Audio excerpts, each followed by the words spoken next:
Matt Wieters has been so good of late that he has taken over the 3 spot in the order from Nick Markakis. Markakis has been in a bit of a slump, and he drops down to the number 4.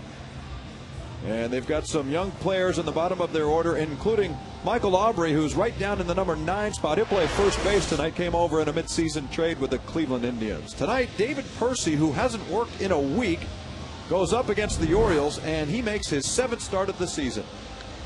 Comes into tonight's ball game with a 6.32 ERA in those 6 starts. And as always, the issue for David Percy is lack of control. 22 walks and 31 1/3 innings of work. There is no doubt that the young man has the arm to pitch at the major league level. He has a fastball that touches 94. Good, hard, overhand curveball and a change. And as I mentioned, he struggles with control. That is his nemesis, and if he can ever harness it, got a chance to be a fine pitcher. Defensively, the Jays this evening, it will set up for Cito Gaston like this: Snyder, Wells, and Bautista in the outfield, Encarnacion at third, McDonald at short, Hill at second, Overbay at first, Phillips catching, and David Percy on the mound this evening. John McDonald is the shortstop. Marcos Scutero is out indefinitely, and in fact likely for the remainder of the season with a heel injury. He's expecting results soon from an MRI, and we'll find out a little more when we return to the ballpark tomorrow. But McDonald is the shortstop tonight, working behind David Percy, who kicks and fires to Brian Roberts, gets a strike, and we're underway. Time to play a little baseball tonight in Toronto as Brian Roberts steps in. He's their number 1 hitter, many times an all-star, and on the brink of switch hitting history. In fact, one more double for Roberts, and he will become the major league leader in a single season, alongside Lance Berkman back in 2001 with 55 doubles in a single year. And that one caught Kyle Phillips, and he is down and in pain. Phillips and Percy form the battery tonight. They caught many times in AAA, and he is not in a good situation.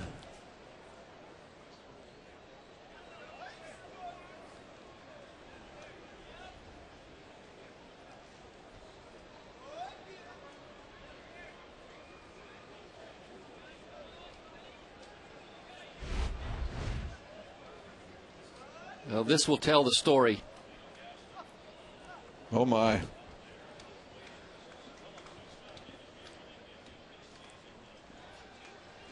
That's not comfortable. There is a slight look of amusement on the face of his manager, Cito Gaston.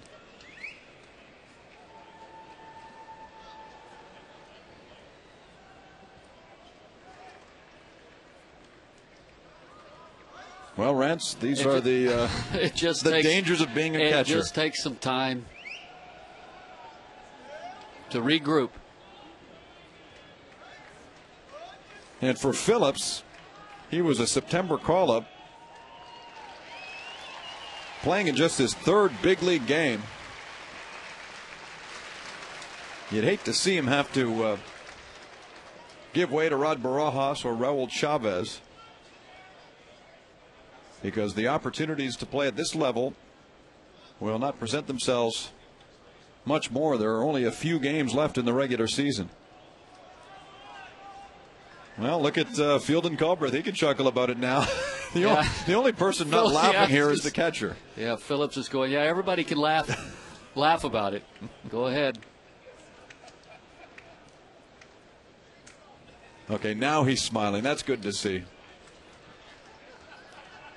Took a while to get back his energy and perhaps some feeling, but here he goes, crouching behind home. There's a line shot, and it's just snagged by Encarnacion. He just got enough leather on that ball to bring it down, and retires Roberts. Well, the ball fooled him a little bit. It was a jam shot off the bat of Roberts, and you see he started to break in and was able to set himself at the last moment, jump and catch it right at the end of his webbing.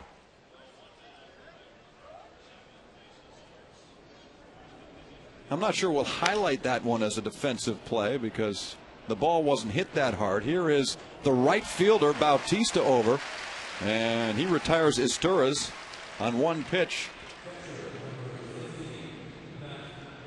So Percy here gets a couple of quick outs and now deals with the hottest hitter in the Orioles lineup, and that is Matt Wieters.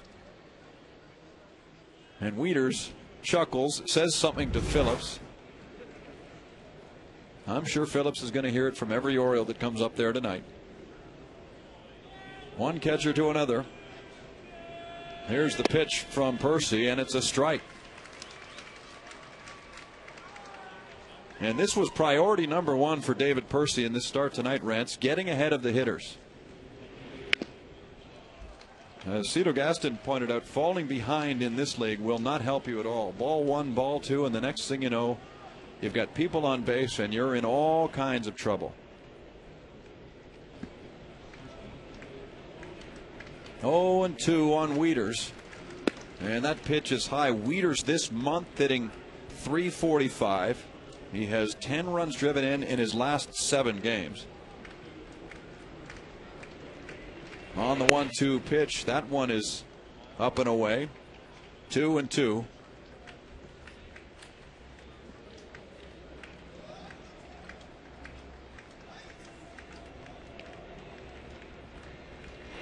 And a swing and a miss, and down goes Wieters.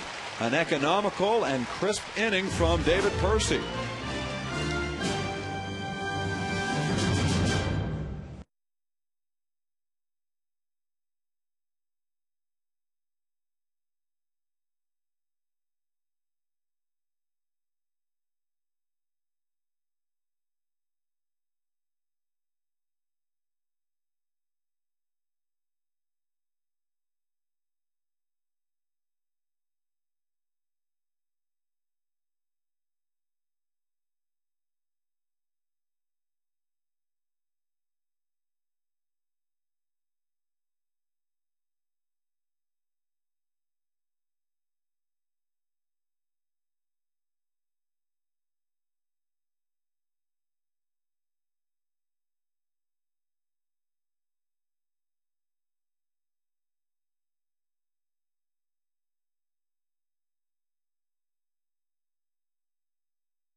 In his last 14 games with 7 RBIs, 4 doubles.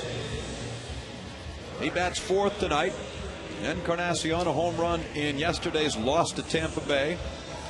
You see the rookie Phillips. He's already been actively involved. He'll be batting 8th. And John McDonald hits 9th. He replaces Marco Scutaro as the shortstop tonight. They've got a raw rookie on the mound as Chris Tillman takes the hill. 6'5", 195 pounds. He's only made 10 starts in the big leagues. And the sky is the limit, or so we are told, for this young man. He was acquired from the Seattle Mariners in that Eric Bedard trade prior to last season.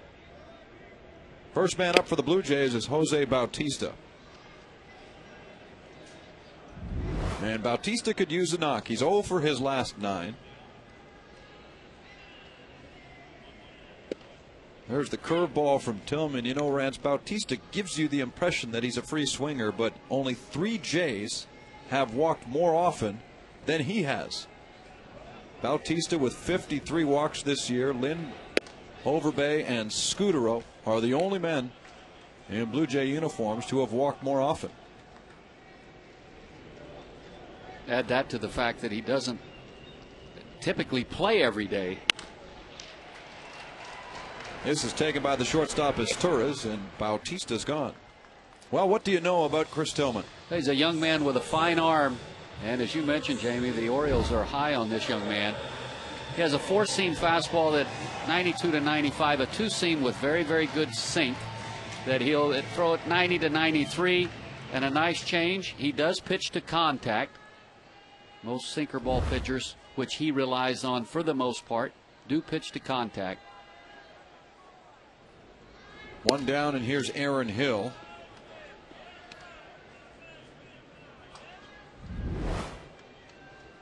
Hill with the most home runs in a single season ever by a Blue Jay second baseman. The most RBIs in a single year ever by a Blue Jay second baseman.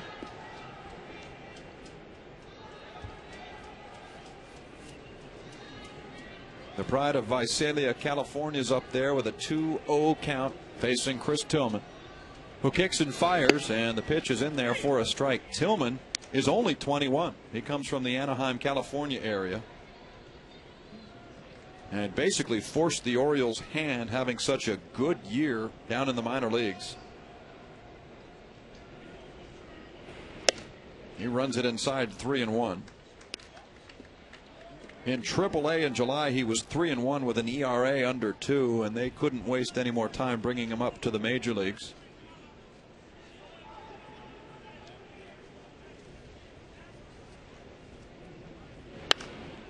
That's slapped foul by Hill. So they seem to have a good crop of young pitchers in Baltimore these days, as Hill is finding out now. Whether they can blossom is something we'll find out as the years go on. Here comes the payoff pitch, and Hill goes after ball 4.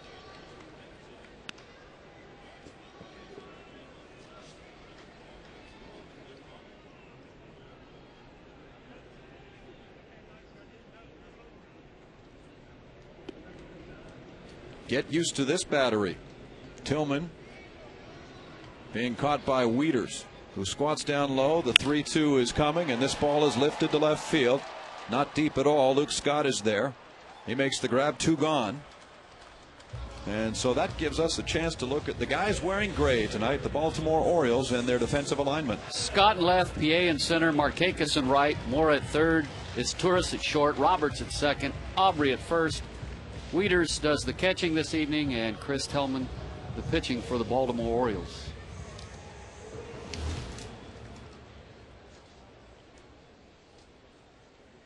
Next man up is Adam Lind, one of 6 American leaguers with at least 100 RBIs this season.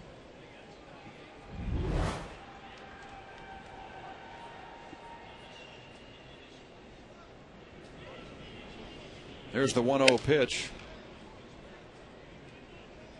The only thing Lind needs to do now is to bump his average up a little bit. It's at 298 right now. Get it over 300, so the back of that baseball card next year will look spectacular.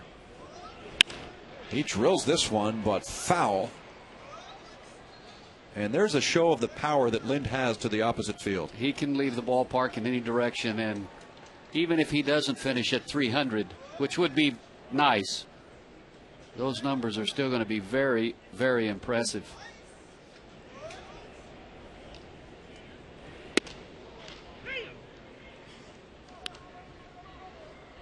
.46 doubles to go with the 30 home runs.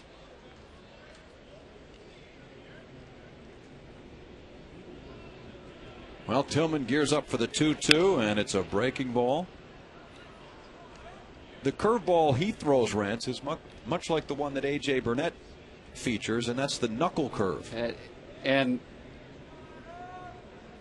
going off the scouting report that I was given, which is the report the Jays had, they didn't have him show him as throwing a curveball, but obviously here in the first inning he does, and he has a good one. As Adam Lind just found out, down he goes, and a 1-2-3 first for Mr. Tillman.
times faster than any other, and it involves Nick Markakis defensively. Over the last 2 seasons, he leads Major League Baseball with 30 outfield assists. We know this. Markakis can hit and he can throw too. He'll be an Oriole long term, but lately has been scuffling. In fact, in his last 16 games, Markakis is hitting $169 with just 1 extra base hit. Asked about his recent struggle, Rance, he said it's a matter of timing, bad timing, and you hear that often. Imagine this late in the season not having your timing down. It can come and go, and most of the time, you know, a slump will start.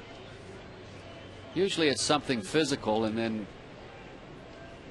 evolves to what Markakis described. You just lose your timing and everything gets out of whack. It just takes a while to get it back.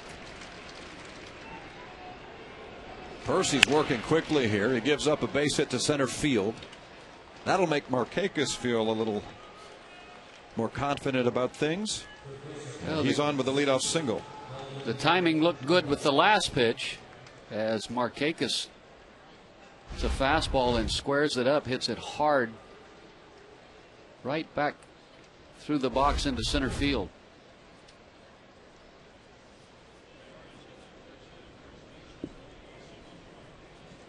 So the leadoff man is on here in the second inning, and Melvin Mora stays off the first pitch.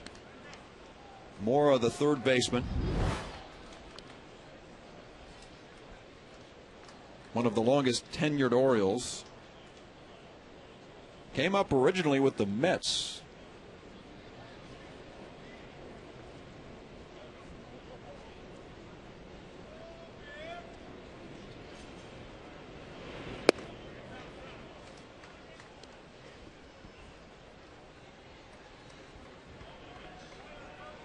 We presented some numbers to you in the opening that really supported the fact that David Percy dials in when there are men on base. Batting averages against him are high when there's nobody on, but they get lower and lower and lower as more men seemingly get on base.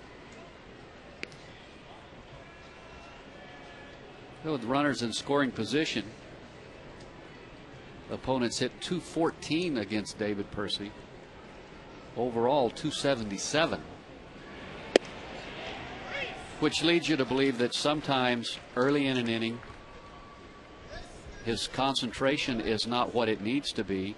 He pitches himself into a little bit of trouble, which seems to get his attention. The focus gets better, and he better execution because of that. 3-1 runner goes, fouled back by Mora. So Markakis will return to first. Excuse me, Jamie, but you're not going to always be able to get yourself out of that situation, and if you do it too often, sometimes you don't get away with it.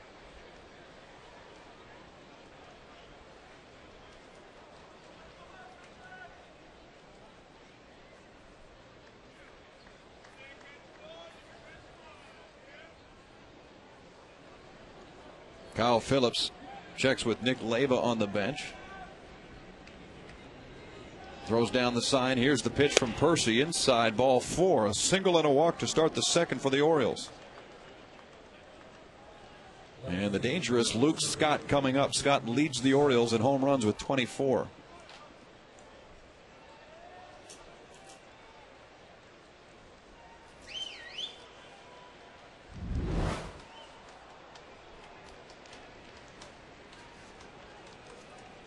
The Orioles have lost perhaps their best overall player, and they did so about 2 weeks ago when Adam Jones sprained an ankle. He's gone for the rest of the season. Scott takes that pitch inside. Phillips calls time, and out he goes.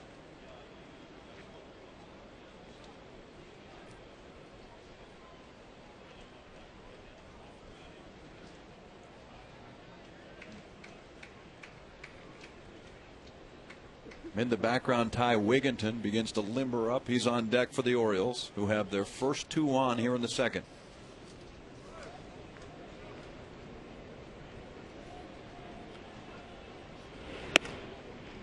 That's better.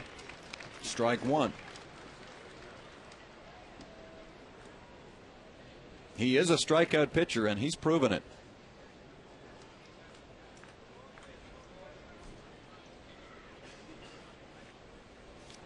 As he faces Luke Scott, the 1-1 pitch on the way, and that is a little high and perhaps a little too inside. But a situation such as David Percy's in right now, as opposed to the strikeout, you would really like to be able to get a ball down in the strike zone, maybe get a ground ball and get a double play. And that would kind of kill the momentum of the inning for the Orioles.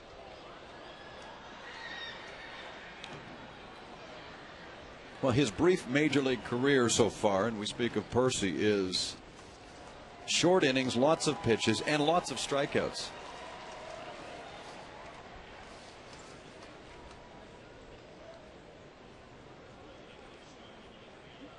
A great example of that was in his second start of the year in Cleveland. Remember, he broke camp as the number 3 starter for the Blue Jays. He went 4 2/3 that day against the Indians and struck out 10. But he walked 6. So again, tons of pitches thrown with varying results.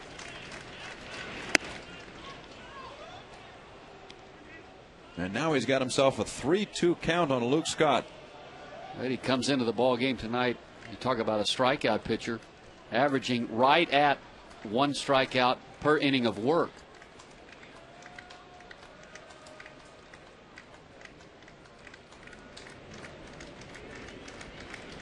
Here's the payoff, and it's skied to right field. Back goes Hill. He's called off by Bautista, who runs in from his position. And I know it's early, Rance, but that's a big out right there, because if he ends up walking Scott, the Orioles may be braced for a big inning. And then he would have put himself in a very difficult situation. And now he's got himself an opportunity to try and get that ground ball, get to, and get out of here. The batter is Ty Wigginton, the Orioles' designated hitter.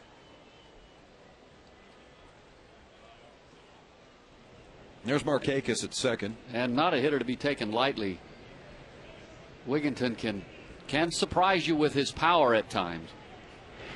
Well, he had 2 home runs on Saturday against the Boston Red Sox.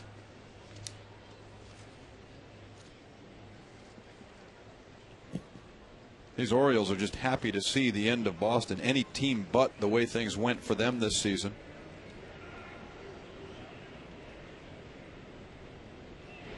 That's low. They finished up their year against Boston yesterday at Camden Yards, and they finished the year 2-16. 2 victories and 16 losses against the Red Sox. Outscored along the way 130-68. As Wigginton flies this to right field. Bautista's back. Markakis tags. And the throw cut off by Hill so that Mora doesn't advance. You have that kind of a record against the ball club. It's obvious that the Boston Red Sox have a better team than the Baltimore Orioles. But when you get beat up that bad, it simply gets to the point to where when you're playing, if you're the Orioles and you're playing the Red Sox, you simply feel like you can't win the ball game. So, in essence, mentally, oftentimes you're beaten before the game even starts. And the Orioles couldn't. They lost their last 8 consecutive to Boston. What a demoralizing record. As Felix P.A., the center fielder, stands in. And he rips this one to right field. That will cash Markakis. He comes home with the game's first run. A single for P.A., and Baltimore's first to hit the board here. A nice job of hitting by P.A. Jumps all over the first fastball he sees, and a nice play by Bautista to hustle over into the corner, cut the ball off, and quickly get it back into second base and hold P.A. to just a single.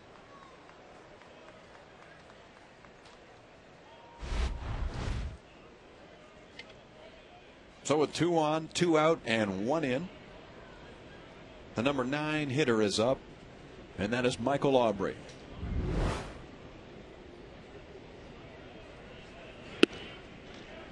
Aubrey was with the Cleveland Indians up until late June.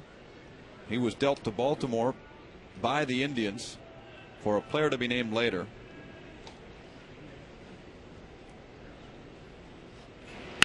And he goes after that one, grounding it to second. Hill goes to Overbay, and that gets Percy out of the inning. He walks one, gives up a pair of singles, and trails 1-0.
Inch Sharp Aquos LCD TV with full array LED backlight and the lowest power consumption of any TV available today. As well, they win a Blu-ray disc player. Aquos LED, the evolution of LCD TV continues. To enter and find out more, please visit hitahomerunwithsharp.ca. The Blue Jays went in order in the first, 1, 2, 3, and so their number 4 hitter, Vernon Wells, is the first to face Chris Tillman in the last of the second inning. Welcome. We're glad you've joined us tonight here on Rogers Sportsnet. I'm Jamie Campbell with Rance Mullenix and Sam Cosentino. 7 home games remain.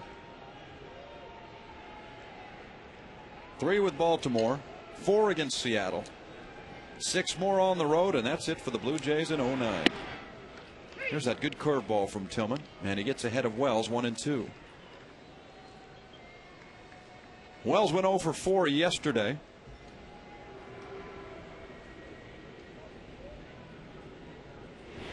And taps this one past the pitcher, right to Roberts, and he gets Wells by a step, 1 gone.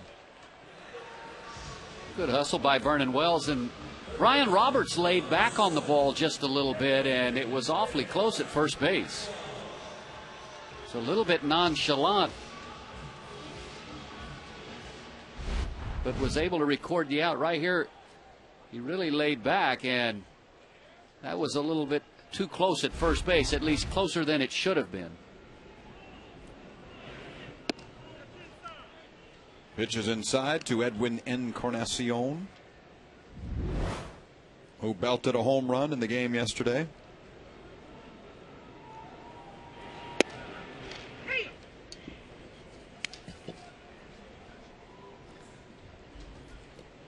The Blue Jays provided Roy Halladay with all of 1 run in the loss yesterday to Tampa Bay.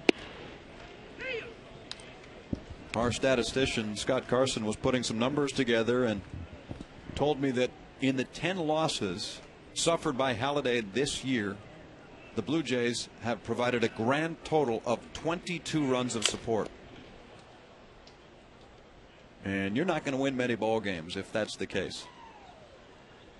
This really could have been easily another season for Roy Halladay where he won 20 or better with a little more run support. There's the 1-2, and that's in the dirt. And the question now becomes, As the season winds down, will we get to see him pitching for this team next year? And a big question it is. As Tillman kicks and fires, and it's shot right up the middle. Encarnacion is starting to come alive with his bat in the last little while. And he's got the Blue Jays' first hit of the night.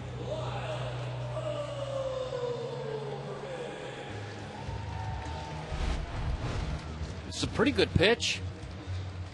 Down and away. Probably not out there on that outside corner quite as much as Tillman would have liked it. But Encarnacion hit the ball very hard back into center field.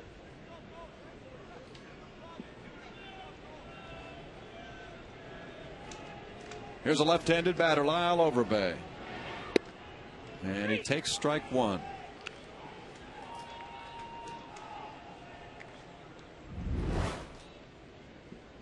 Lyle is riding a 6-game hit streak right now, 8 for 20 in that time. Breaking ball, and it misses, 1-1.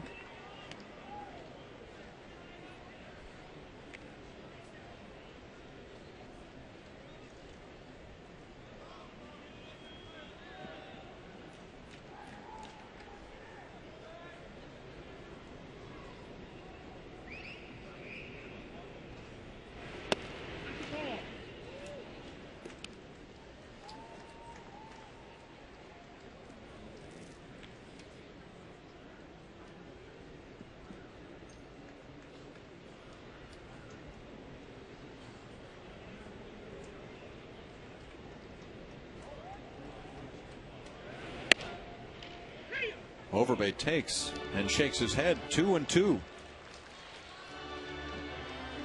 Big Chris Tillman on the hill made his major league debut July the 29th against the Royals and gave up 3 home runs in 4 2/3.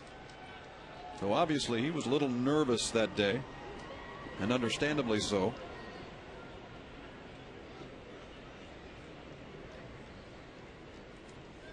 "17 days earlier, he started for the United States team in the Futures game, which is the little prospects game they play at the All-Star game. And here's a blooper out to left field, a base hit for Overbay. So after Wells grounds out, the Jays string together a pair of hits, one from Encarnacion, this one from Overbay. Lyle Overbay with 2 strikes, just trying to protect. Pitch gets in on him, but he's able to pull his hands in and just dump it in front of the left fielder Scott for a base hit, and that's just a pretty good job of hitting by Lyle Overbay.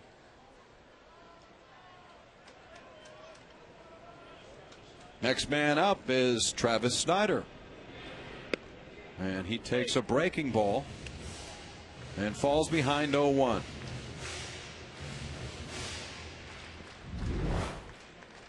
Snyder's without a hit in his last 7 at-bats. Keyed in on Chris Tillman here with 2 men on for the Blue Jays. They're down 1-0, and that misses, 1-1.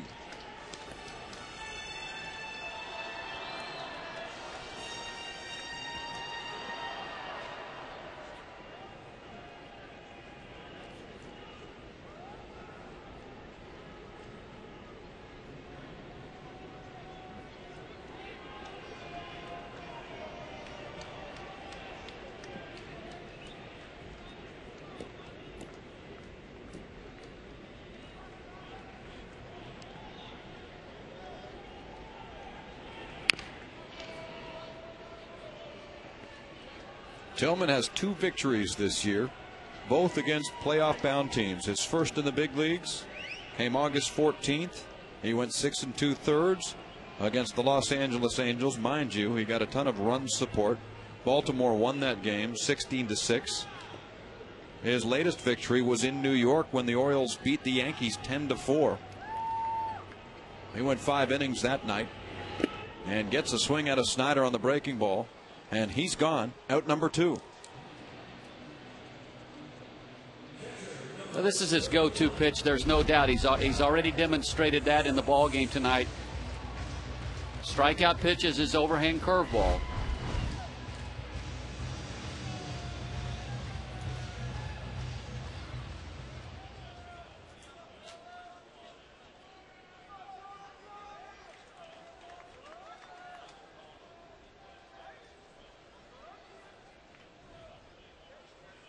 Well, Kyle Phillips stands in just his third major league game. And he cuts on the first one, 0-1. He started in that game last Monday in Detroit. David Percy's last start when the Blue Jays and Tigers went 10 innings, Detroit winning there 6-5. His first hit came off Justin Verlander in the 7th inning of that game. And then he managed to pick up his first RBI on a double on Friday night in Tampa Bay.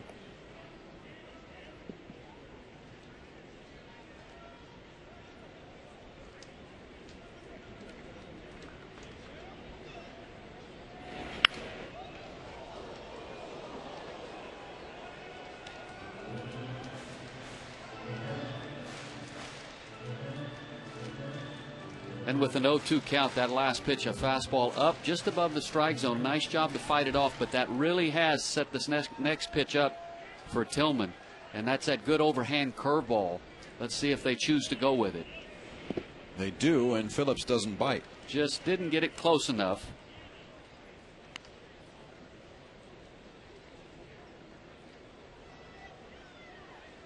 But still is in the driver's seat is Tillman, because he could come back again with a fastball in on the hands or double up with the curve. They go with a breaking ball, and again Phillips doesn't chase it. So the batter's showing a little discipline here. Yes, he has. He's done a nice job, especially the second one. The first one clearly was well out in front of the plate and tough to get a hitter to chase that one. But the last pitch was close enough that it might have enticed Phillips to chase. He didn't. He stayed off of it. Now he's got a chance here, to get back in this at bat 2-2, maybe get a pitch he can drive. Hits this one softly back of third. Asturias races over and puts the hug on Mora, who ends up making the catch. And that's the end of the frame. 2 innings complete, 1-0 Baltimore.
And wearing green, not surprisingly, are Friends of the Environment Foundation, courtesy of TD Canada Trust.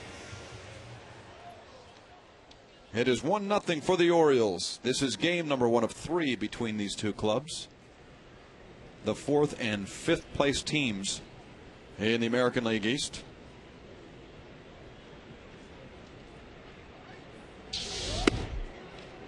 Strike one. David Percy delivers it to Brian Roberts, who lined out to third in the first inning. And he chases that breaking ball. The ball bounced up and smacked Phillips in the mask.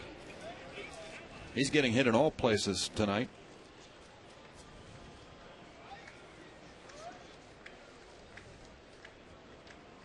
So Roberts adjusts the gloves, taps the plate, and gets ready for the 0-2. Taps that one back to Percy, who turns for first, lobs it over there, and gets him.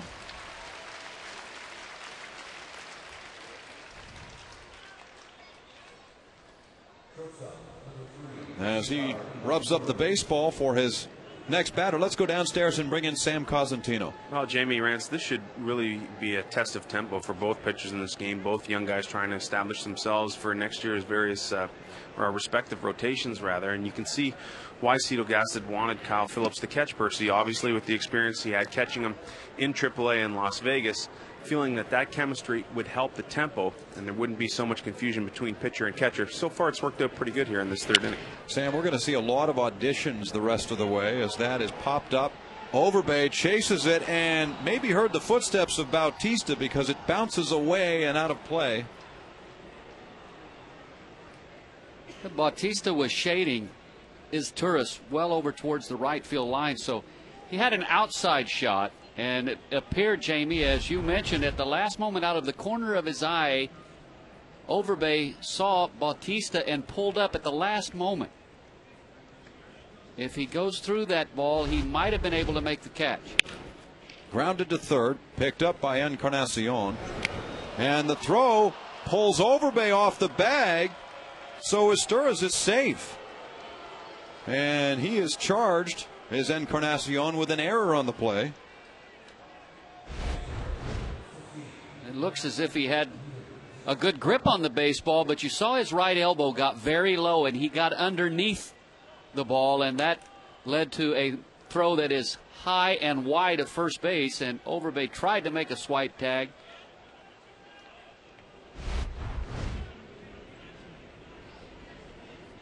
That was the result of just poor throwing mechanics. That brings up Matt Wieters. That's the 6th error charged to Encarnacion this year. Wieters is a good hitter and a major league rookie. He's got a strike on him here facing David Percy.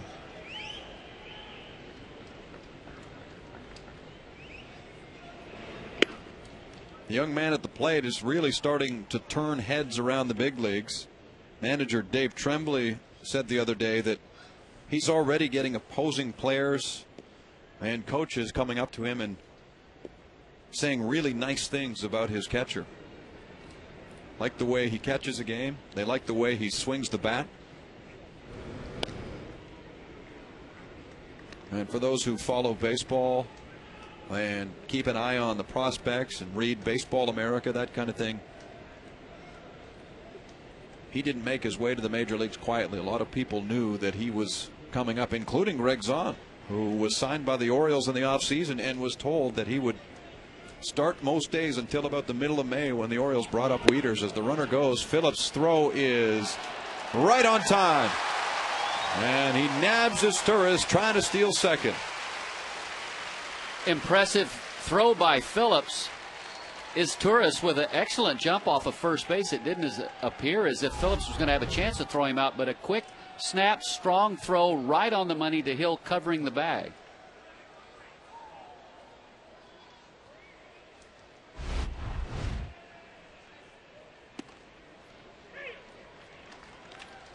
And a play such as that by Phillips, that really gives the pitcher, David Percy, that really lifts him, because an error led to Izturis being aboard. Now he gets thrown out, caught stealing, 2 outs and a chance to have an easy inning. Here's the 2-2. And the breaking ball swung on and missed. Wieters has struck out swinging twice tonight. As we head for the last of the third with the Blue Jays down 1-0. You're watching Blue Jays baseball on Rogers Sportsnet.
to see the Jays in comfort.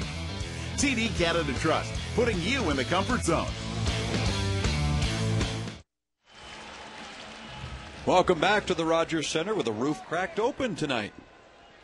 What a pleasant surprise. We started this game with it closed, but here in the bottom of the third, John McDonald will swing the bat under clear skies, clear September skies.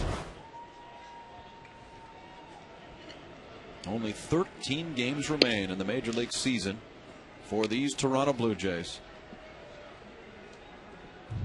McDonald is the shortstop tonight, and he replaces Marco Scutaro, who you likely won't see the rest of the way. And he belts this to center field. PA on the run. And he came up with it. Imagine that. My, oh my, it never looked like he was going to get to that ball, but does, and makes a terrific grab. Excellent jump right as the ball left the bat, and with great speed, PA was able to run it down and make an outstanding running catch. You know, that's the kind of thing you would expect from Adam Jones.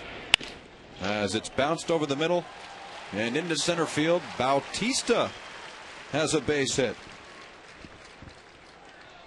And so he breaks out of an 0 for 10. Oriole fans had the pleasure most of the year watching Adam Jones cover a ton of ground out there in center field, but PA with that play seems like a very worthy replacement. He doesn't go get the ball quite like Adam Jones does. Jones with probably a step more speed.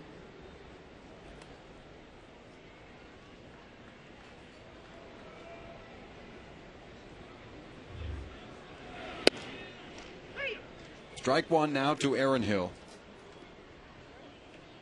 Hill hit a fly ball to left field in the second. He's 0 for 1.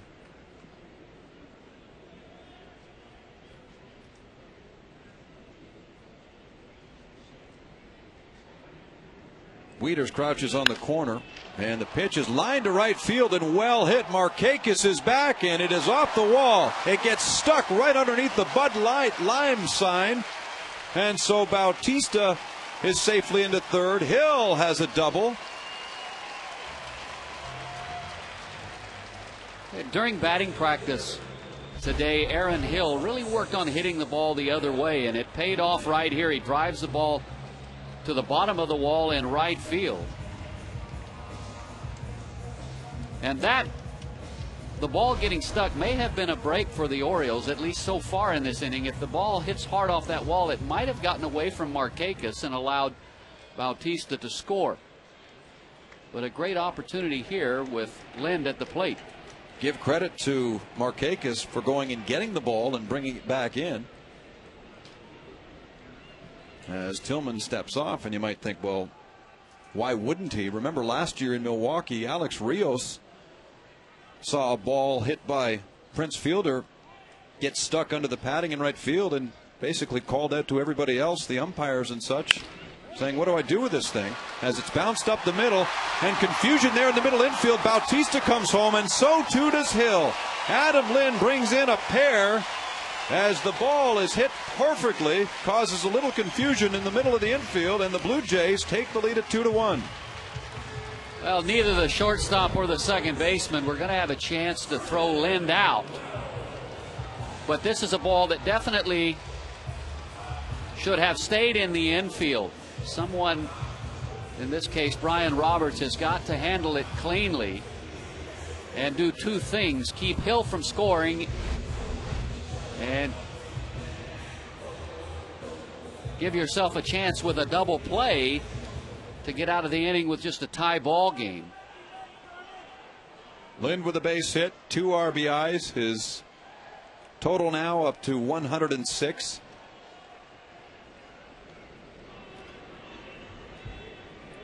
As Vernon Wells sends that one foul. I reflected on that play by Rios, or non-play in Milwaukee, when he just sat there not knowing what to do with the ball stuck under the padding in right field. And Prince Fielder came all the way around the bases and scored an inside the park home run. Ball one. So the Blue Jays here take the lead in the third inning. It was Baltimore opening the scoring on a pair of hits in the second inning. Felix P.A. driving home Nick Markakis. And now a 2 RBI single by Lynn has Toronto on top.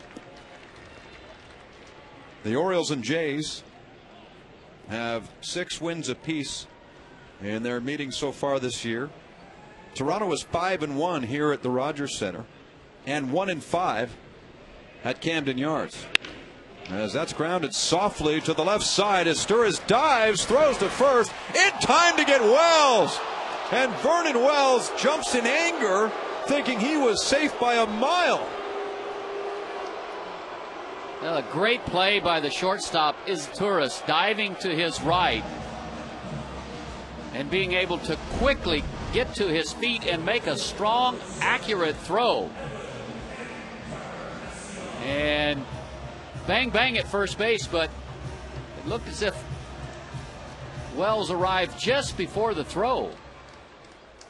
And clearly he thought so. Not often do you see Vernon Wells show that much emotion.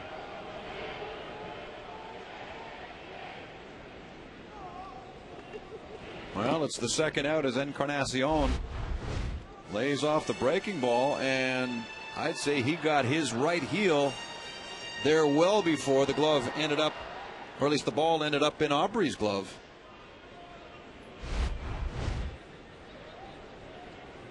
But Brian O'Nora is the final authority there. There are 2 away, and the count on Encarnacion, 2 balls and no strikes.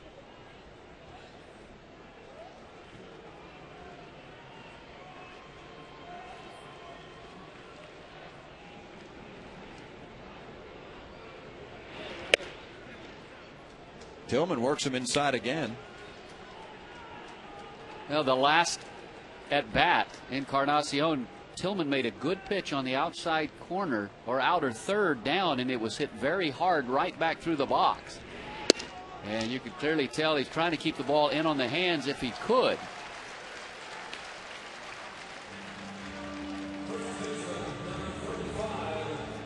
Well, second time through the order against Tillman, and the Blue Jays are having much greater success. Lyle Overbay with a single to left field. His first time up. Well, so the walk to Encarnacion draws a visit. Hey, he hasn't used his curveball effectively in this inning, and it's been a good pitch for him in innings 1 and 2. And when he has gone to it, he hasn't been able to throw it for a strike. We've seen a lot of them bounce in the dirt. And that has meant he's had to rely on his fastball in this inning. And really if you take in consideration the center fielders made a great running catch on McDonald, who led the inning off, and then another great defensive play by the shortstop, this could have really blossomed into a huge inning for the Jays. Well, guys, a couple of things that Dave Tremblay is looking for out of his young pitcher here tonight, and obviously developing as the year's gone on, but that at bat against our Encarnacion is a good example. He really wants him to pitch in to right-handers, be better against right-handers than he has been throughout the course of this year. Also feels that as the game goes on, his velocity gets better and his tempo gets better. So that's just a couple of things we can look for from this young pitcher for Baltimore tonight. Well, though it's only one pitch, he found his curveball against Lyle Overbay as he gets ahead of the left-handed batter. Comes back with a high fastball, and Overbay parks it in the seats beyond the Blue Jays dugout.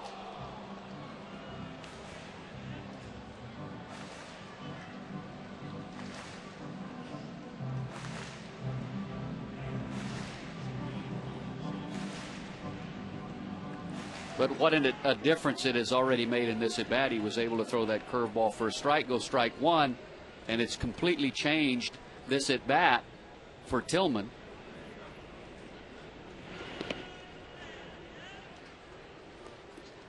Because when you get ahead in the count, you have options.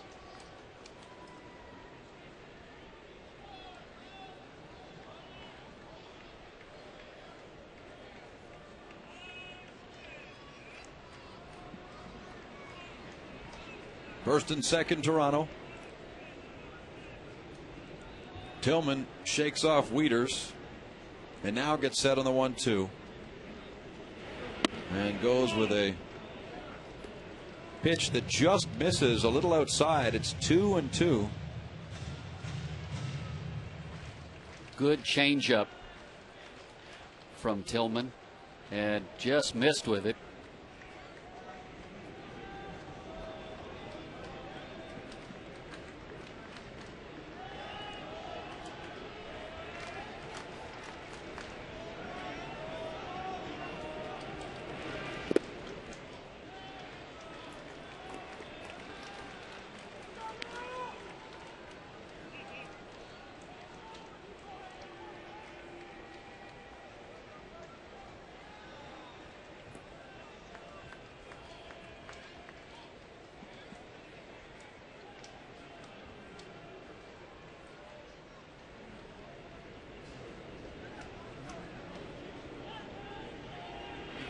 Runners go, and Overbay draws himself a walk.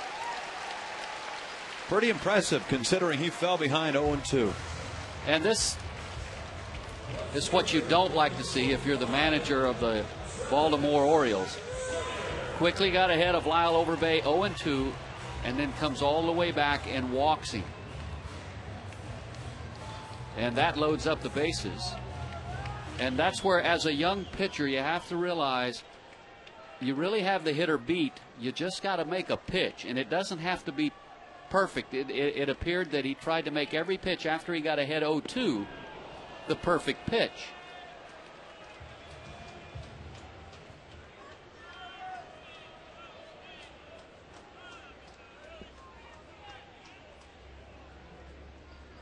Travis Snider struck out in the second.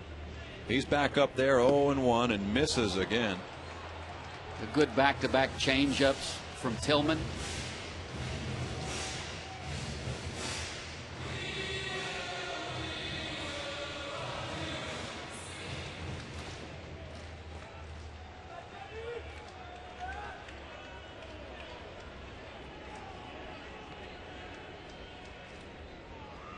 They set up outside, and the pitch is fouled away.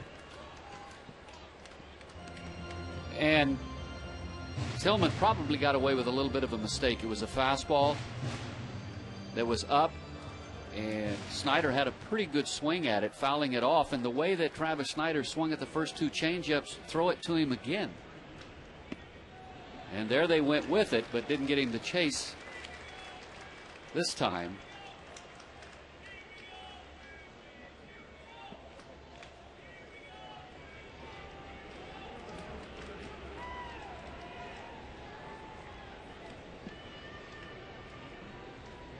Bases loaded for the Blue Jays. They're up 2-1. Snider in a 1-2 hole. As Tillman goes to work, there's the pitch. Some high fastball fouled off behind home plate.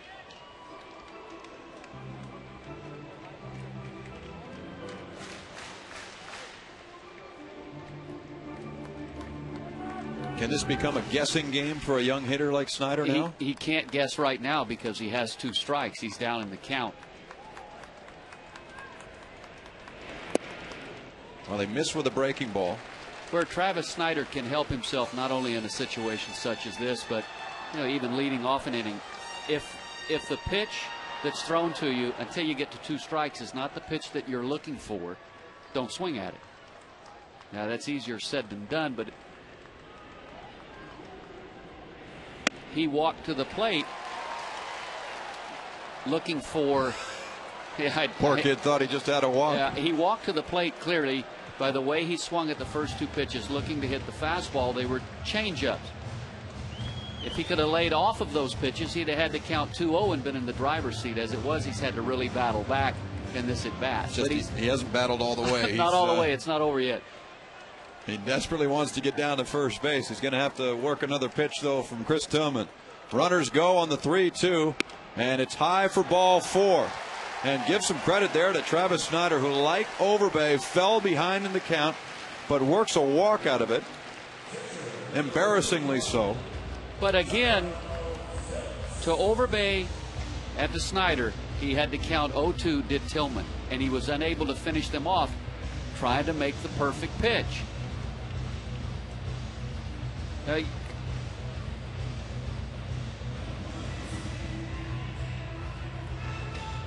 Already a right-hander up in the bullpen, and that's Chris Lambert.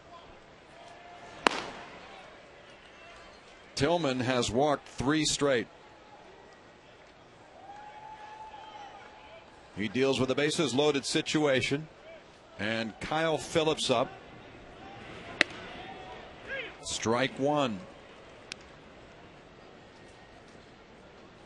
John McDonald led this inning off, tattooing a baseball to center. The Orioles were lucky that Felix Piet caught up to it. A single, a double, and a single followed. 2 runs scored on Lynn's single. A third scores as Snyder draws the bases loaded walk. Roberts underhands, gets the force, and ends the bottom of the third. But the Blue Jays score 3 times and have a 2-run lead on Baltimore.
Offers this offseason by becoming a member of the Inside Pitch. For more details, please check out BlueJays.com. You'll get front of the line access when tickets go on sale in February of 2010 for the upcoming season. In fact, the schedule for next year is already out. You can find it on the website, BlueJays.com. 3-1 in favor of the Jays tonight.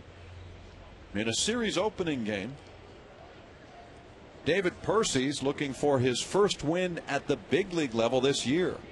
And right now, after 3 innings, has himself a 3-1 lead. 4, 5, and 6 coming up for the Orioles: Markakis, Mora, and Scott.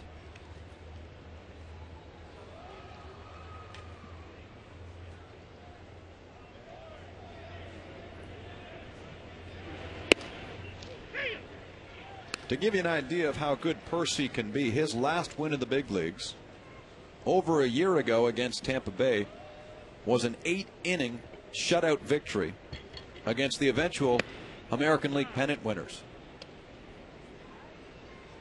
In the 8th inning of that game, he found himself with a 2-out bases loaded situation. Manager Cito Gaston came out to the hill. Percy said, "I'll get the next guy," and he induced a pop-up from Rocco Baldelli.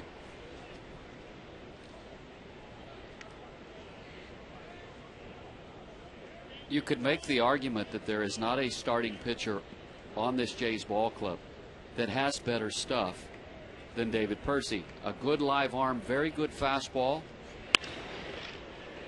Markakis fights that one to center field, but Wells catches up to it. What if I threw Roy Halladay into that argument? And a very good curveball and changeup. Well, Halladay has excellent stuff, but what he has that the young man on the mound doesn't is he has excellent command of both sides of the plate with his stuff. But he doesn't throw any harder. His curveball's not any better. It's just that location. It was a nice running catch by Vernon Wells, an excellent jump on the ball, hit by Markakis. So if Percy could command his pitches the way Roy Halladay does, he'd be a dominant starter in this league? Is that what you're saying? That's what I'm saying, and that's true of a lot of pitchers. If they could command like Halladay, they would be a lot better than they are.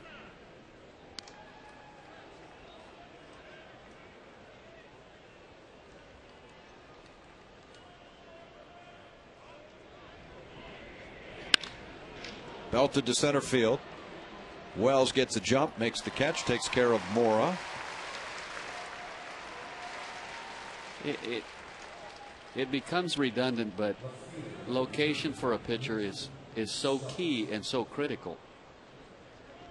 And some guys command one side of the plate very well, but the other side they not so well.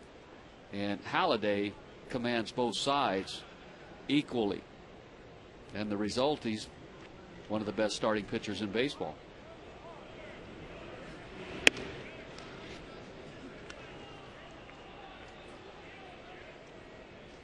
Here's Luke Scott again.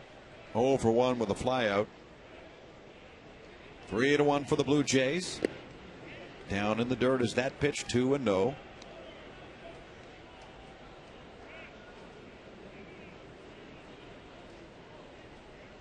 That is why when you get a young pitcher like David Percy with the type of arm that he has, organizations will stay with you or stay with a person like David Percy for a long period of time, hoping that he eventually figures it out and develops into what potentially he could be. On 2-1. That's high, 3-1. Well, the Blue Jays thought enough of him in 04 to take him 16th overall out of the University of Oklahoma.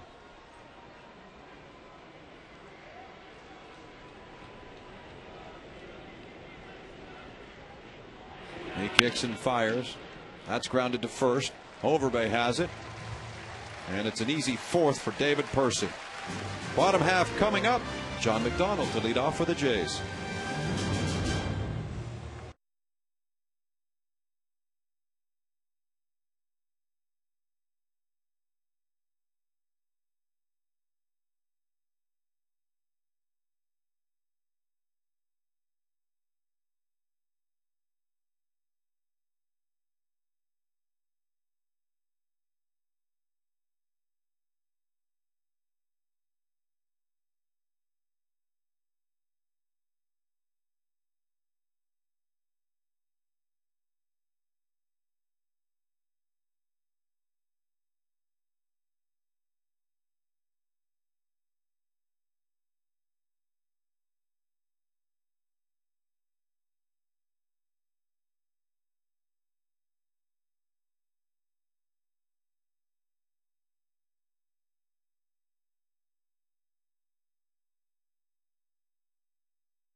This HD broadcast is presented by Sharp Aquos LED. The evolution of LCD TV continues. And that television shows a man that we admire immensely up here. The guy with the silver hair and the beard is Bob Bladen, who has worked for years with us up in the broadcast booth.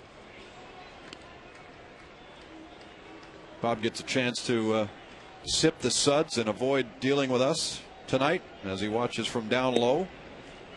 And watches John McDonald, who leads off the fourth for the Blue Jays. Great guy. And suffice to say, he doesn't act his age. No. Which is what, 95? I'm not even going to guess, but. McDonald strikes out.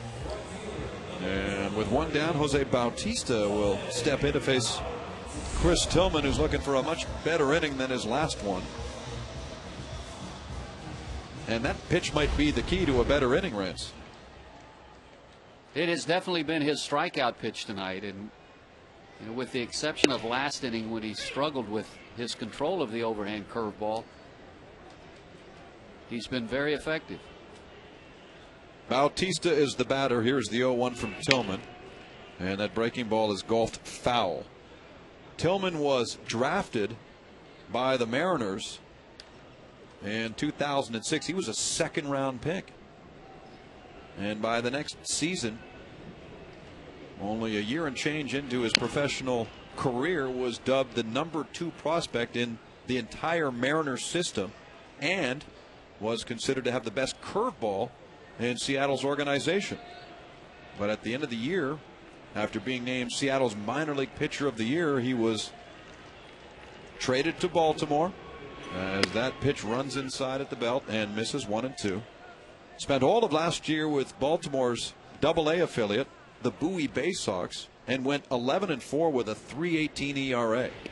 So his numbers have gotten better and better on his climb to the major leagues. It's no surprise then that he's in the rotation for the Orioles. And you mentioned earlier in the game how Dave Tremblay wants him to pitch more inside. Here's a great opportunity to do so. There's that good breaking ball. And it gets Bautista. He locks him up there. And Tillman has his 4th strikeout. It looks as if Bautista felt the ball was high by his reaction, but if you look at the replay, that's clearly a strike. Well, it seems he lost that breaking ball in the 2nd and 3rd innings, and he's found the feel for it again as he works against Aaron Hill.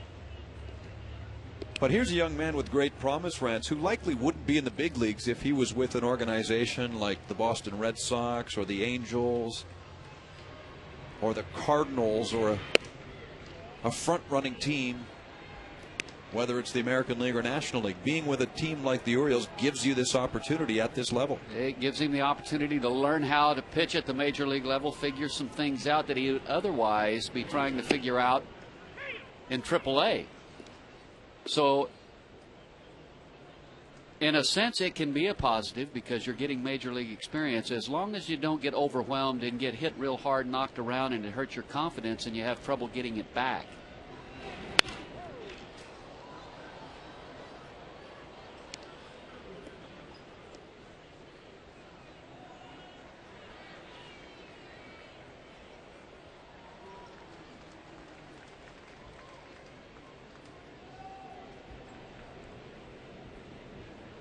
Two and two, and the curveball is smacked foul.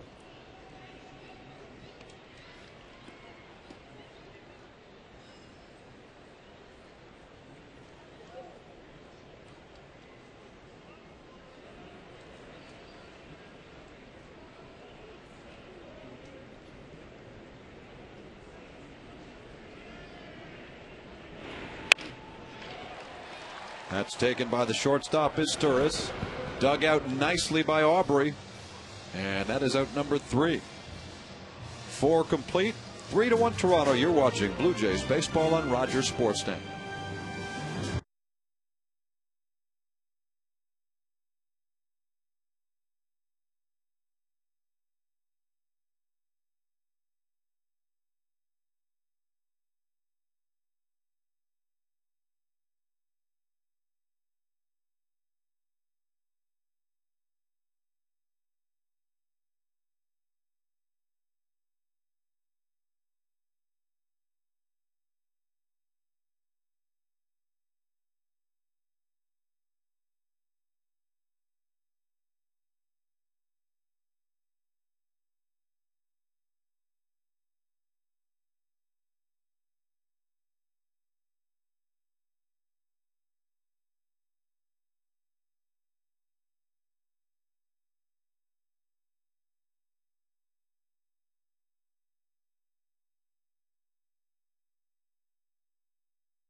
Blue Jays ahead 3-1 here at the Rogers Centre, and located in this box tonight from Burlington, Ontario, 45 minutes west of Toronto, is its twin city and some of its representatives from Itabashi, Japan, celebrating 20 years of friendship. So a special night out from some of the citizens of Itabashi, Japan here tonight.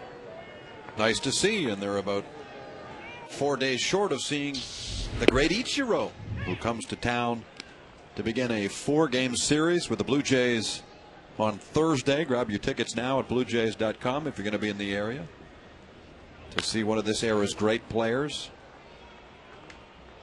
David Percy here goes to work in the 5th inning on Ty Wigginton. Bottom of the order coming up here for the Orioles, with Wigginton, who bats 7th, PA the 8-hitter, and Michael Aubrey the 9-hitter.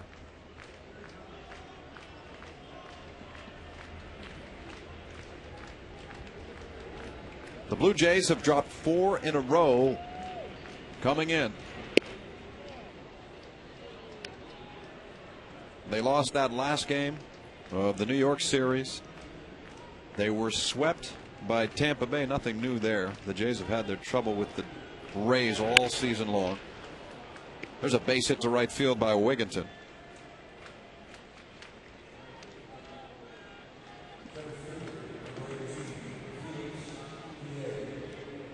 And now Felix PA, who has taken over the spot vacated by Adam Jones after Jones was injured.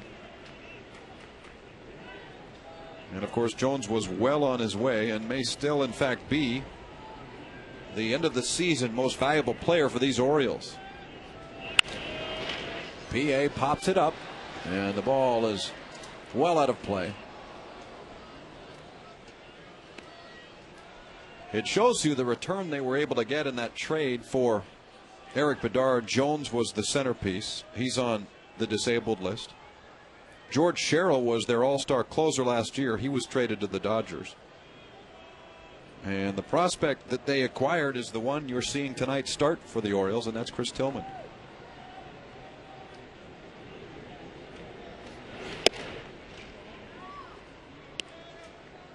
PA for 2 straight years was the #1 prospect in the Chicago Cubs system. Now just starting to show what he can do on an everyday basis in the major leagues. In fact, on August 14th against the Angels, he became just the 4th Oriole in franchise history to hit for the cycle. The first man ever to do it wearing a Baltimore uniform was Brooks Robinson in 1960. Cal Ripken hit for the cycle in '84. Aubrey Huff did so 2 years ago, and PA in August became the 4th. The 1-2 pitch swung on and missed, and down he goes. So there's the first out of the 5th inning. And this last pitch from David Percy is just a challenge fastball, and he throws it right by PA.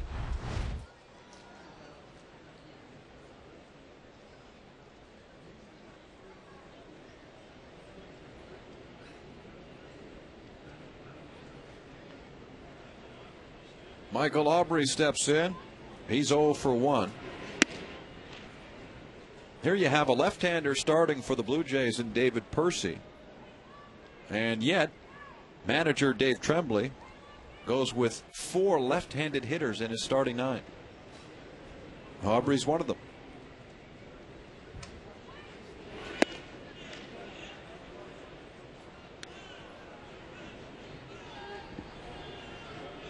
He has 5 right-handed batters on his bench, but all 5 of them are either greatly inexperienced or rookies. As that's dealt inside. Mind you, Aubrey just came up to the major leagues last year. He played a handful of games with the Cleveland Indians. So he's a newcomer to this league. And a situation now, if you're David Percy, the 3-0 count to Aubrey, you'd like to come back in this at bat, make him put the ball in play, hit his way aboard, because if Aubrey gets on, how do you go to the top of the lineup back to Brian Roberts? And you could potentially pitch yourself into into some trouble if you were to walk Aubrey. Hit high and into right center field. Wells parks himself under it and takes it for the out. And that is why you make the hitter put the ball in play. You give yourself a chance to get an out. Nice job by David Percy to come back after being down 3-0. Go 3-1, follow that up with another strike, gets the lazy fly ball to center. You know, it's a subject that Cito Gaston addressed before the game. He was talking about 3-1 and 3-2 pitches, saying that that pitch doesn't necessarily have to be a strike, but it should always be close enough to the plate to induce a swing. And that was certainly the case on the fly out there by Aubrey.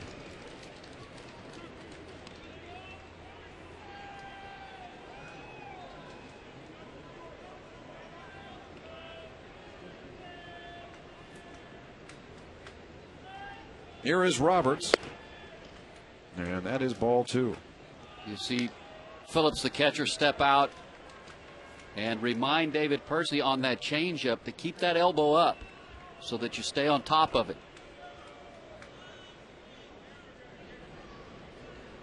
That may be some of that experience, having caught David Percy in AAA on many occasions this season.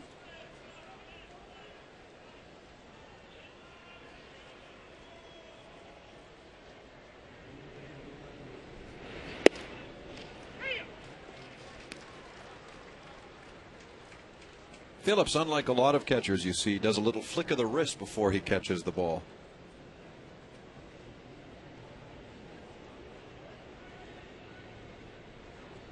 Watch that glove. And that is a strike. Roberts is called back.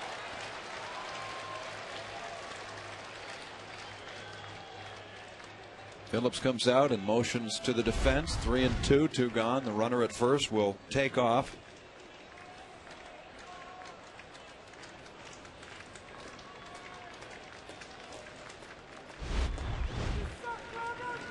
Here it comes, and that misses ball 4.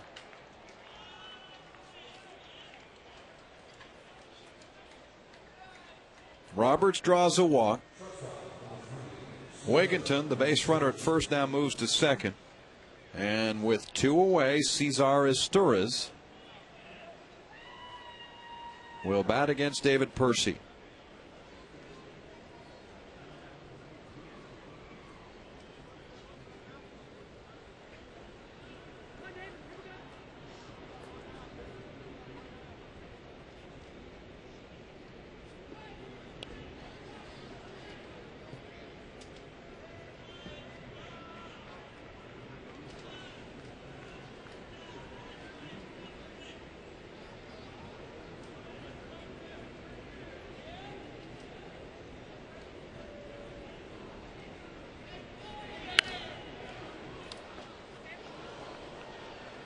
Izturis was an all-star in 2005 with the Dodgers.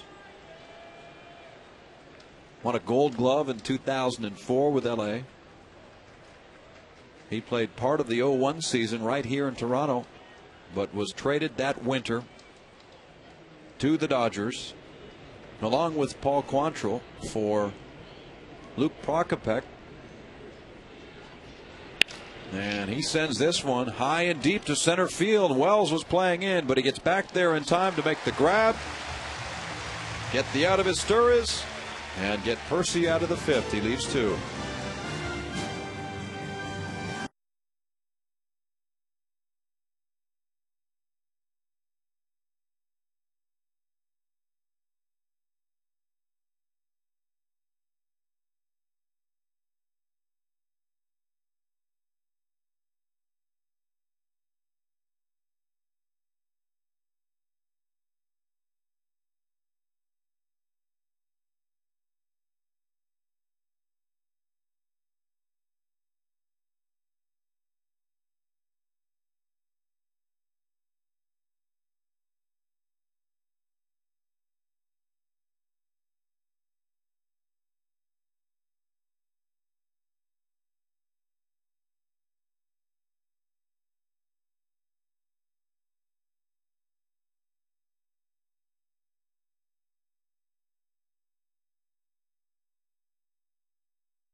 of this Rogers Fast Fact, brought to you by Canada's fastest mobile network, 3 times faster than any other. And Lynn, believe it or not, is just the 4th J in franchise history to drive in at least 14 runs in every month of the season. 4 Jays have done it. And the other 3 were all-stars. Joe Carter was the first in '93. He had a total of 121 RBIs that year. Sean Green the second, he did so in '99. And Carlos Delgado in 2003 at 145 total RBIs. He spreaded those out nicely. And so here is Lind, who has driven in 2 tonight with a 3rd inning single. He's got 106 on the year. And he's a point under 300. The average right at 299. As he faces Chris Tillman, there's ball 2. You see the difference here in a hitter who's looking for a specific pitch. First 2, neither one were the one that he's looking for, and he didn't even offer at him. He was looking for that one, and he lines it to left field, but right at Luke Scott. And it has been that way with Adam Lind all year. And that's why he's had such a great season. And if you go back to Travis Snider, the first 2 pitches in his last at bat were changeups, which he clearly was not looking for. And he swung at them both and put himself in a tough hole. Now he was able to come back and walk. But that's the difference between a hitter that has a plan and has the discipline to stay with it. Here's Wells. And Wells is out as he flies into center field. So in essence, Lind can walk back to the dugout even though he's lined out sharply to left field, knowing that he executed his plan. He executed his plan. He did his job. He hit the ball hard. It just didn't work out.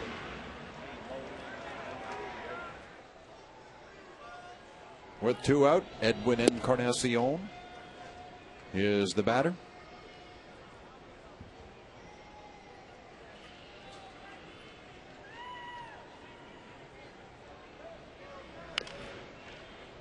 And if you get, now not everybody has the ability to hit like Adam Lind, but at least if you get 5 or 6 guys in your lineup that think like he does and approaches an at bat like Adam Lind does, you can see you've got a tough lineup to have to deal with because they have good discipline.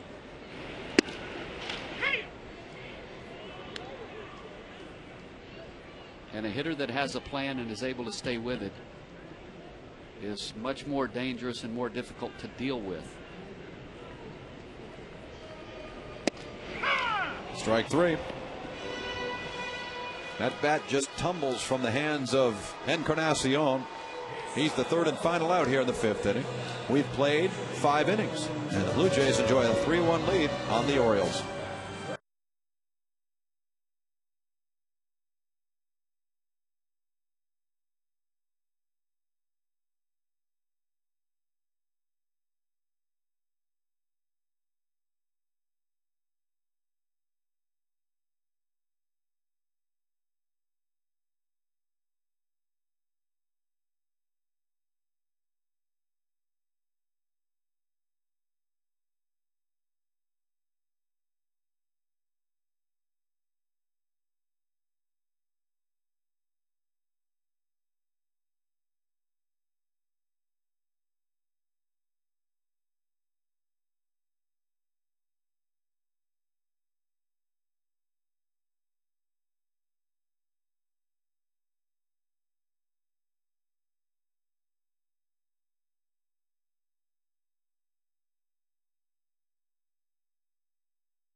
Is going to engage in a live web chat tomorrow on BlueJays.com between 2:30 Eastern Time and 3:15 you can chat with Ricky.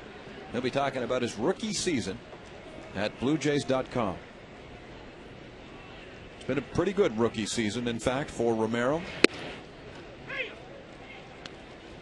12 victories, 9 losses, an ERA at 4.28. Here's another good-looking rookie, Matt Wieters, who takes a strike 0-2. He's already struck out twice tonight, both times swinging. Percy has 3 Ks this evening. And both times he has struck out swinging at a curveball from David Percy. All right, like that, in fact, and down he goes. And why not if you're David Percy? Go back to it again. He has not looked good against the curveball this evening. And this last one was a dandy. He let it start it in the zone, let it finish just out of the strike zone, and Wieters well out in front of it. You think the next time Wieters comes up, he'll notice a bit of a pattern there, Rance? As this ball is hit high and deep to right field. Chasing it down is Bautista, and he gets there. Caught up to it and takes one away from Nick Markakis. Waited on the curveball well and hits it pretty good. Didn't get all of it, but a nice jump by Bautista and able to track it down. And, you know, if nothing else, Bautista has shown that he is a very good athlete. He can play third base, of course, left field, right field, and he plays them all above average at the major league level. And it's tough to do when you get moved around the field because the angle changes. But a nice job so far this evening in right field.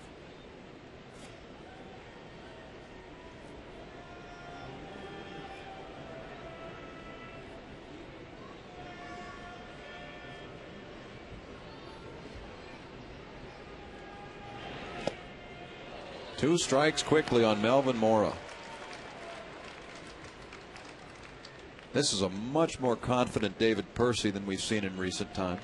Yes, his demeanor this evening has been very good on the mound. He has never appeared to be excited. Grounded to third. Encarnacion goes across the diamond and gets Mora. Another 1-2-3 for David Percy. On this occasion, he only needed 7 pitches. His club's on top 3-1.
One lucky contestant wins a 40-inch Sharp Aquos LCD TV with LED backlight.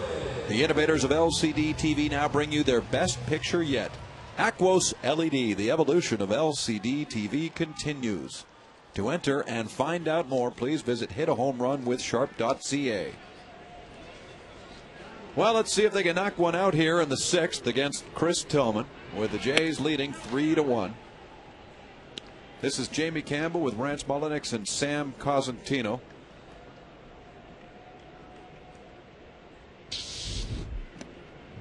And we'd like to wish a belated 85th birthday to Adrian McLeod, who's watching tonight from Lundar, Manitoba.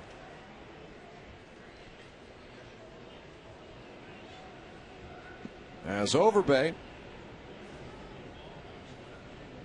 who was 1 for 1 on the day, swings and drives this one deep to center field. Turning and looking is Markakis, and he just gave away a television. They love the Blue Jays in Cape Breton, and Overbay loves that he's just hit his 15th home run of the year.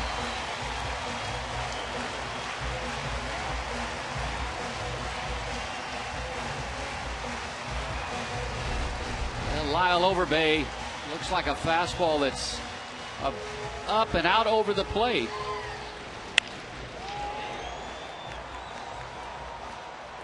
And he's been swinging the bat well as of late and has continued to do so here tonight.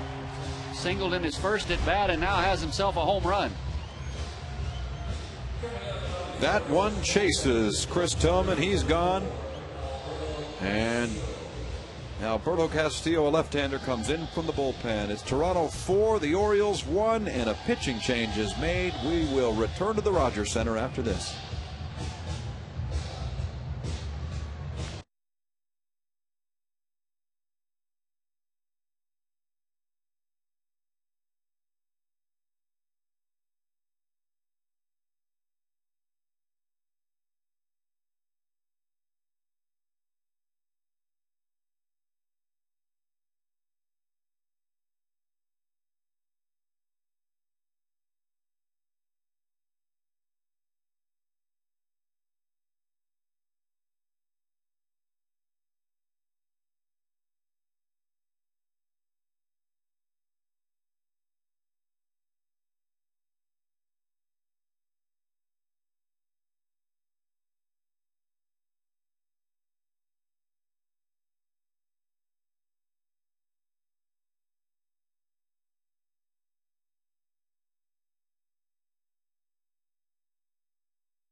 Lucky contestant, a 40-inch Sharp Aquos LCD TV with LED backlight. Aquos LED, the evolution of LCD TV continues. To see if you have won, please visit hitahomerunwithsharp.ca.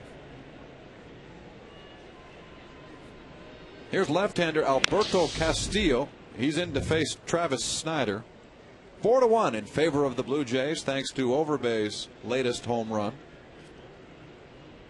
Snider brought in a run in the third inning, walking with the bases loaded. Quite an accomplishment considering he was down 0-2 at one point. In fact, Chris Tillman leaves the game having walked 3 over 5+ innings, and all 3 were in succession in the third inning. So he'll watch from the dugout and sip a bottle of water. Here's his line: 5+ innings. 4 runs, all earned. And the 3 straight walks as the pitch is inside to Snider here. And suddenly it's a 3-2 count. Castillo's a veteran of professional baseball, just not at the major league level, as he deals this one and gets the swing from Snider. He's gone, and there's one away. I was a little surprised that Dave Tremblay took Tillman out of the ball game.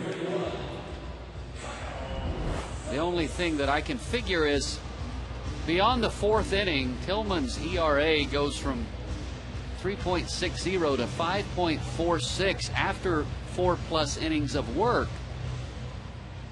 And he had thrown 100 pitches, so maybe that factored into the fact that Dave Tremblay chose to take the young man out of the ball game at this time after the Overbay home run.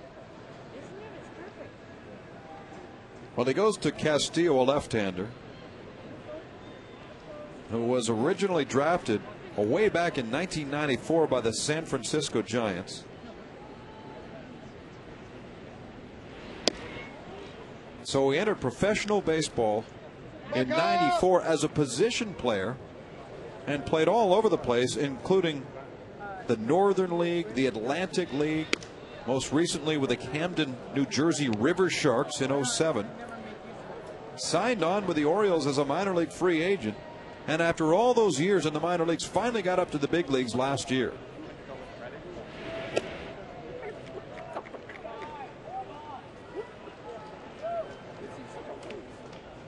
It took him over 13 years, but he finally got to the highest level of baseball. He's got a 3-1 count here on Kyle Phillips. And that's drilled down to first. Aubrey has trouble with it, but he finds it eventually and gets it to his pitcher. 2 gone. Nice play by the first baseman, Aubrey. The ball was hit very hard by Phillips.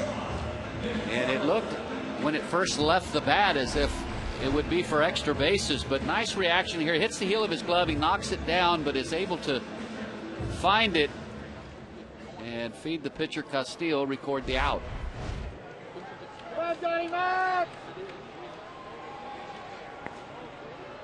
Out comes Dave Tremblay. And he's going to go to the bullpen once again. This time he'll signal for a right-hander.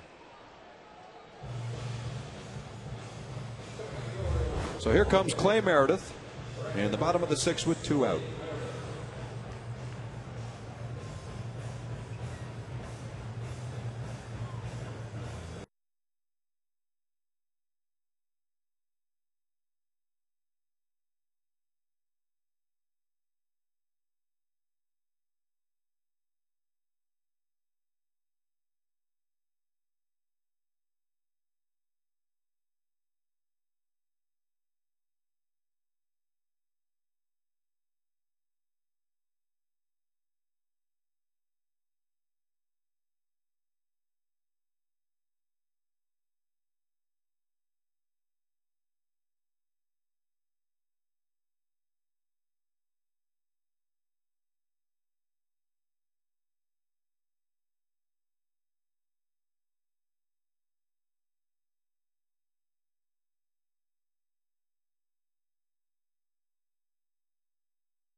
By Zizenya.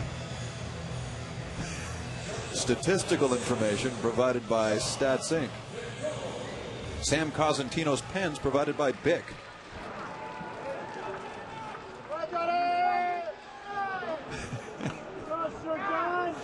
Come on, Sam, it's the end of the year. We got to have a little fun here. As John McDonald is facing the new man on the mound, Clay Meredith.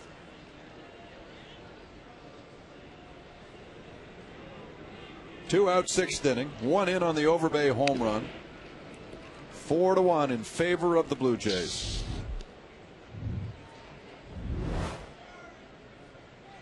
Meredith was picked up in July from the Padres. Infielder Oscar Salazar went on his way to San Diego.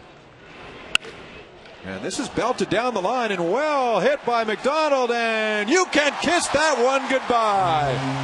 John McDonald tags a solo shot to left field.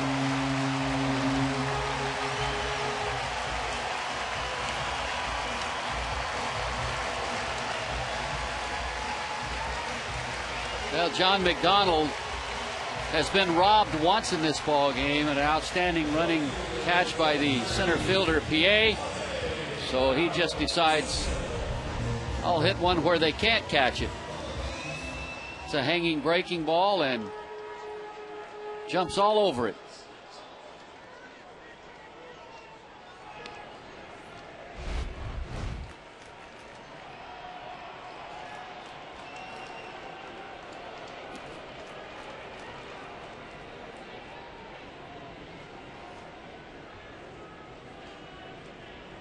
What a way to break out of an 0 for 13 slide, but McDonald does it the right way with his third home run of the year, second home run of the inning. 5-1 Toronto. Jose Bautista now taps it foul.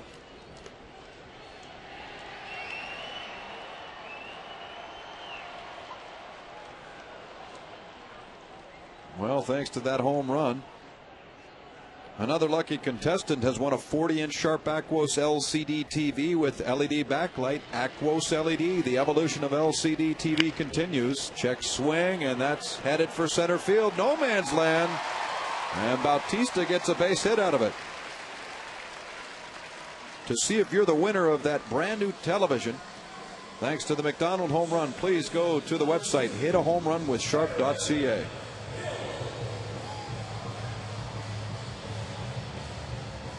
Sometimes in an at-bat you just get lucky, and it's a breaking pitch that fooled Bautista a little bit. Looked like he was actually trying to check his swing.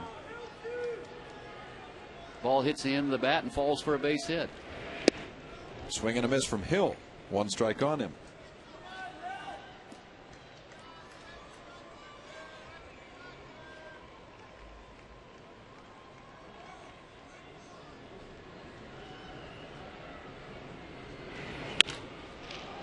Fly ball right field. Here's Markakis. He takes it, and that's the inning. The Blue Jays score 2 on solo home runs. One from Lyle Overbay. And 2 pitchers later, another from John McDonald. And after 6, it's the Blue Jays leading 5-1.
Hardware and Home Hardware Building Center. Homeowners helping homeowners.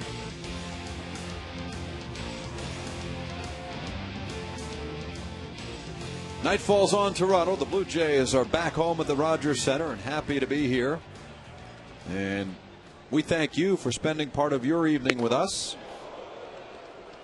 I'm Jamie Campbell with Rance Mullenix, Sam Cosentino, and our Sportsnet.ca columnist Scott Carson, providing some of the statistical information. As Luke Scott steps in for the Orioles, he's the first hitter here in the 7th inning. His team down 5-1. Brian Tallett will make his start tomorrow night. There'd been some question after he was hit in the ankle in New York as to whether he'd make the start Tuesday. Tonight he's celebrating his 32nd birthday. And tomorrow he pitches against another tall left-hander, Mark Hendrickson. So a happy to Talent, who jokes with Jesse Litch and Randy Ruiz.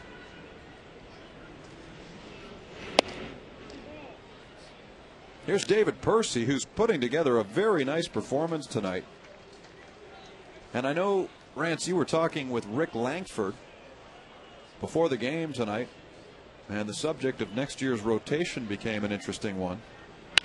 As Scott pounds this to center field, but Wells has a play on it. There's one away. They're going to get, at some point next year, perhaps 3 very good pitchers back in the rotation. And possibly at the beginning of next year, told me that man right there, Jesse Litch, is going to start a throwing program down in Florida shortly. Sean Markham is going to make a couple of starts in instructional league. There's Rick Langford. And he is healthy, and his back is well now. His arm has been fine, but he's had some back trouble. But you're talking about Markham there. Sean Markham, yes. There's a ground ball to short. Wigginton hustles down the line, but he's thrown out by McDonald. What's the latest on Dustin McGowan? And Dustin McGowan, he was telling me, is also healthy and feels very good. So he's very hopeful that Dustin McGowan will be able to, start the season next year in this rotation. So potentially next year, assuming, of course, Halladay is back, and right, let us all hope so, you'd have Halladay, Markham, Litch, McGowan, and fill in the blanks. And then likely Ricky Romero. And you're going to have some nice options. Ricky right. Romero probably would be first in line. And again, this is at some point. At some point. We don't know exactly when that's going to happen, but it is encouraging news if you're a Jays fan. And if Roy Halladay is not with this club, if he's perhaps traded in the offseason, traded before the deadline next year, you would have to think that they will get a close to the front of the line starter in return, or someone who will fit into your rotation, as that ball is flied to center field. And how about David Percy tonight? A very quick inning here, and he is through 7 on just 8 pitches in the inning.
Toyota dealer.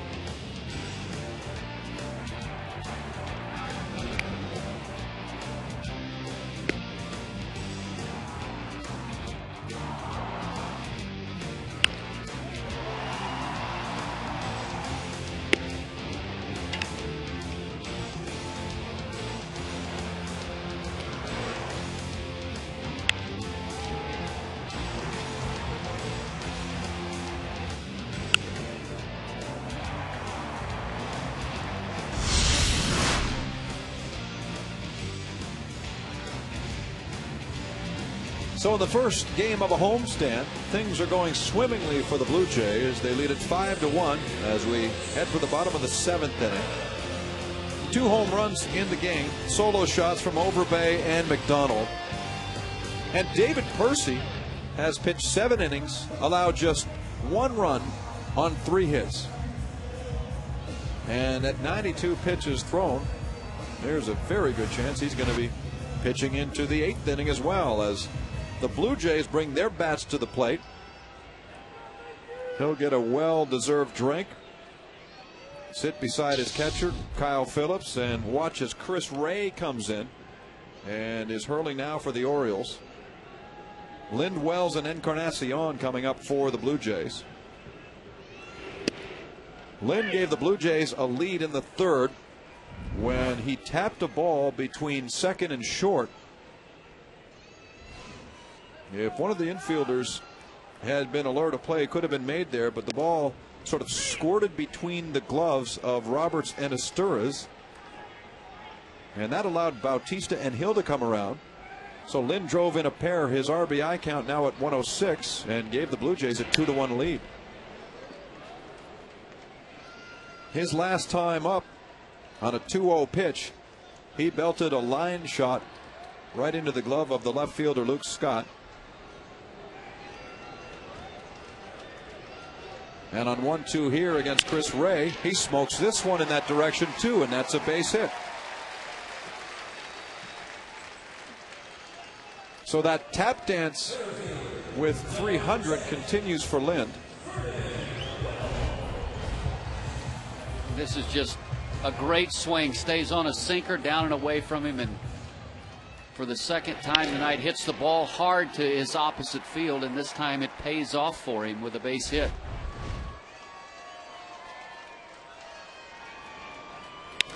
Here's Wells, a base hit to left field. Lind up to second. Wells has his first legitimate base hit of the night. He appeared to have been robbed of one by first base umpire Brian O'Nora in the third inning. And in his last at bat, prior to the base hit in his fourth at bat this evening, he lined the ball hard to center field. So swinging the bat very well right now. So Lind, who's now hitting .299, stands at second. There's Wells. Here's Encarnacion, and that's ball one from Ray.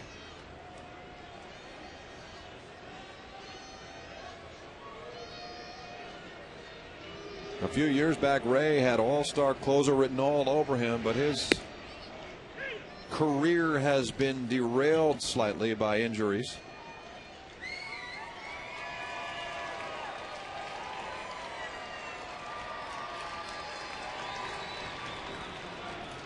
There comes the 1-1 to Encarnacion, and he swings and misses. 1 ball and 2 strikes.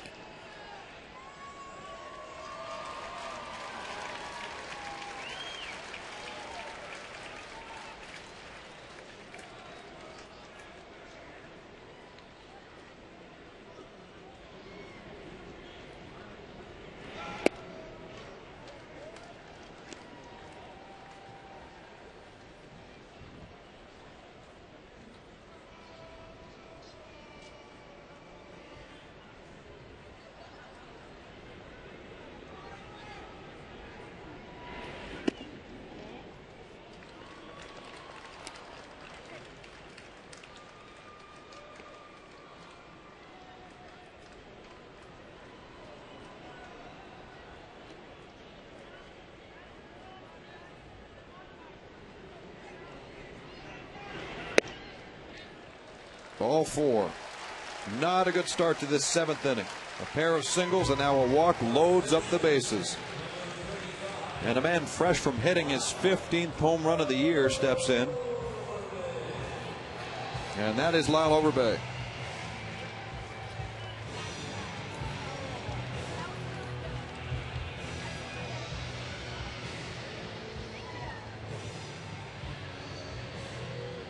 Here comes Dave Tremblay.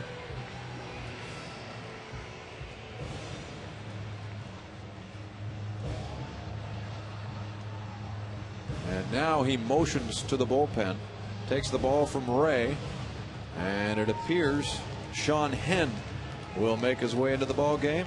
As that occurs, we'll take a break and return to the Rogers Center.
Back at the Rogers Center, the Orioles bring out their 5th pitcher of the night, 4th reliever. Sean Henn has split the year with the Twins and the Orioles. Acquired from Minnesota September 9th. He pitched most of the year, though, for the Twins AAA franchise in Rochester. In fact, his ERA wasn't very good at the major league level with Minnesota, a 7.14. He's got a tough situation here. Bases loaded. And the hitter is Lyle Overbay.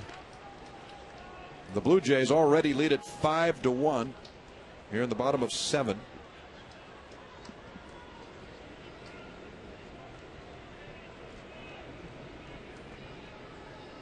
Hand sets at the belt, and the 1-0 is in.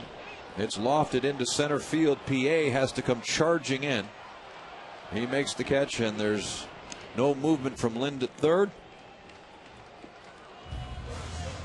1 gone here in the 7th inning.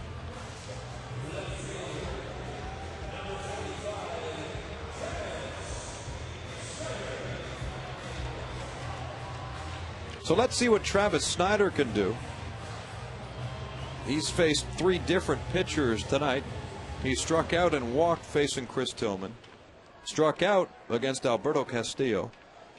And now here in the 7th sees Henn.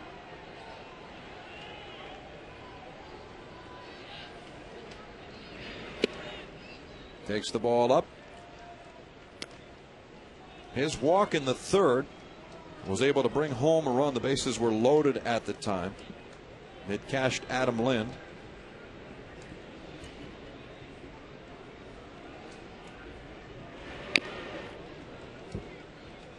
One and one on Snider, who now has 21 runs driven in this year.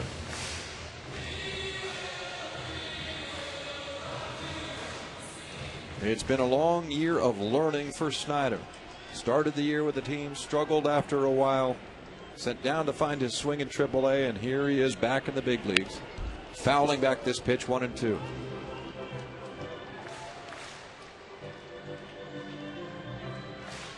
And this is an area where Travis Snider is going to have to improve with his consistency. The last 2 pitches, especially the second pitch to him. The first pitch is a breaking ball for ball 1. The next is a fastball that was a good pitch to hit. And he fouled it off. And what has happened in this at bat, he had a couple of, with 2 strikes, it obviously changes a little bit, but got back-to-back fastballs, and he didn't square either one of them up. And you have to, you know, consistently, when you get a good pitch to hit, you need to square it up a little more often than Travis Snider has done here at the major league level this year. Strike 3. He goes down looking and strikes out for the 3rd time tonight.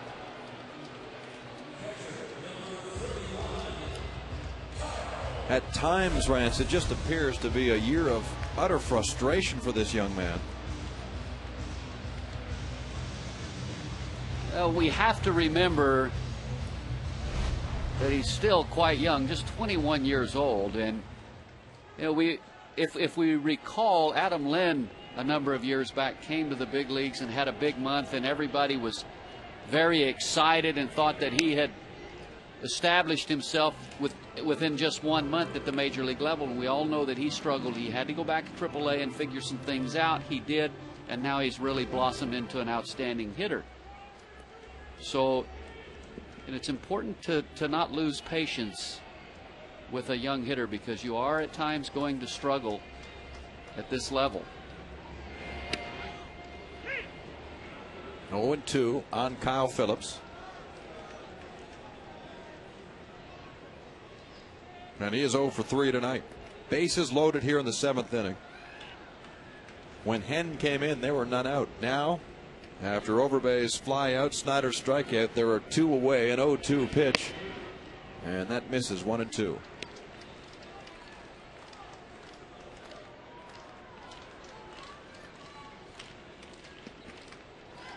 So Henn now just a strike away from cleaning up Chris Ray's mess. He'll have to get it against Kyle Phillips. Here's the pitch, and that's low and away, 2-2. If Phillips finds his way aboard successfully, John McDonald's on deck, and McDonald homered 1 inning ago.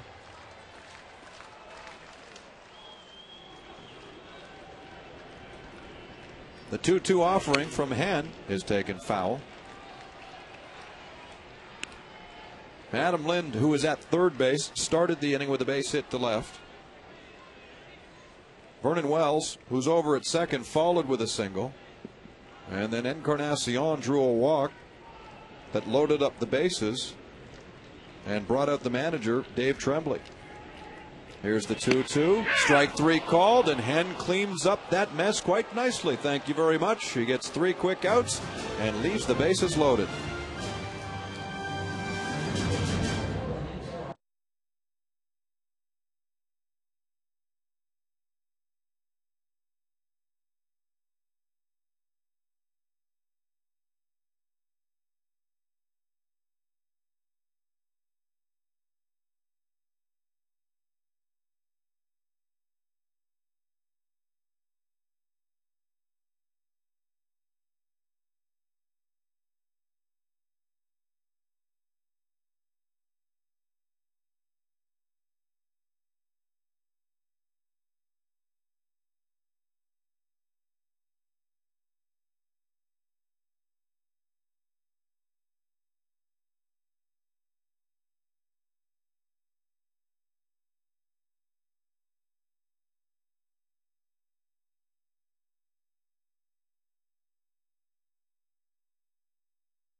With MLB At Bat app. For more information, please visit BlueJays.com.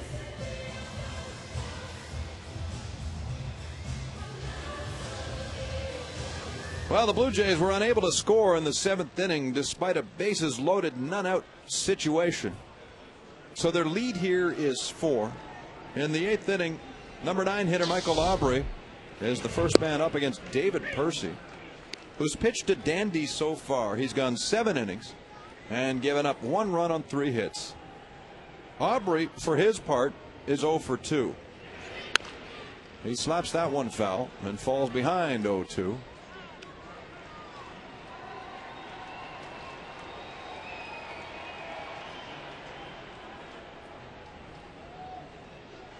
Top of the 5th in Chicago right now, and the Minnesota Twins lead the White Sox 2-0. As Aubrey grounds that to McDonald, and he's the first out.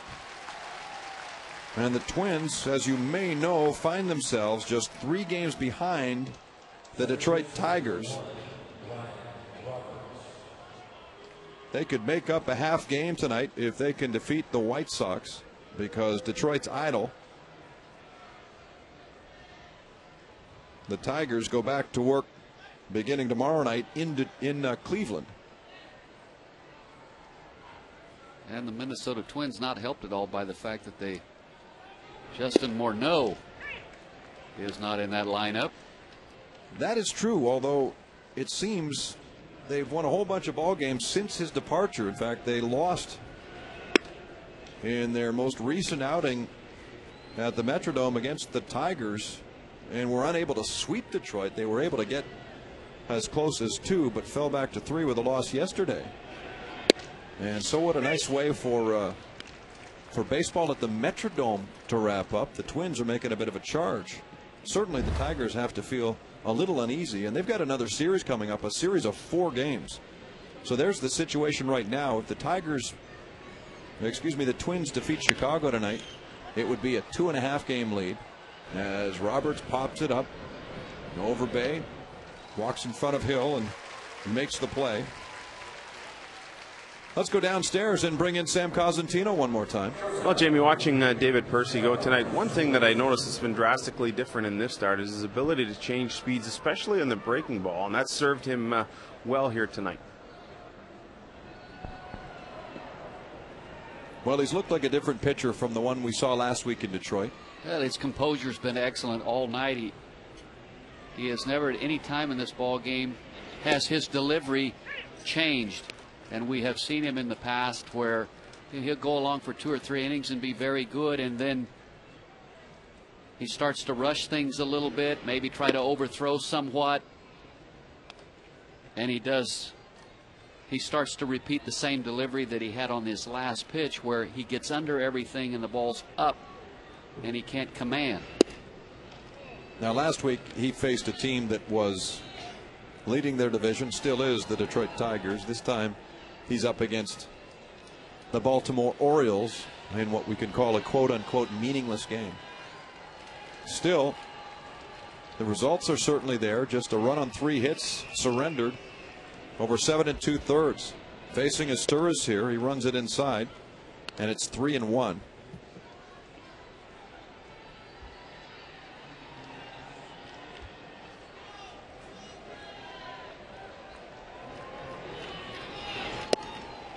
Ball 4.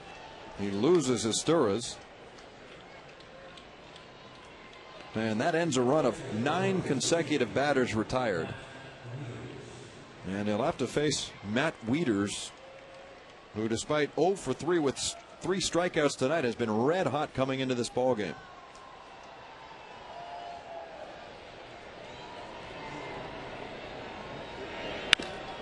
Ground ball up the middle, and it sneaks through a base hit. And I go back to the bottom of the last inning with the bases loaded, nobody out. The Jays had a chance to make this a very comfortable ball game. They unable to score. They get a fly ball to center field, not deep enough for Lynn to tag up and score, and then back-to-back strikeouts. And now here with 2 outs, you bring Markakis to the plate with 2 aboard and a chance with 1 swing of the bat to really get yourself right back in this game.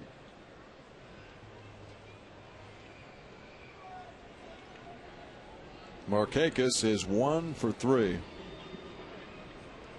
And his numbers in the last 16 games are awful. But he could certainly get himself righted here against David Percy. Here's the first pitch, and that's a strike. And Nick Markakis has looked better tonight. He singled hard to center field in his first at bat and was robbed of extra bases on a curveball that he hit well to right center, but Bautista was able to flag it down. So he's had some good swings in the game this evening.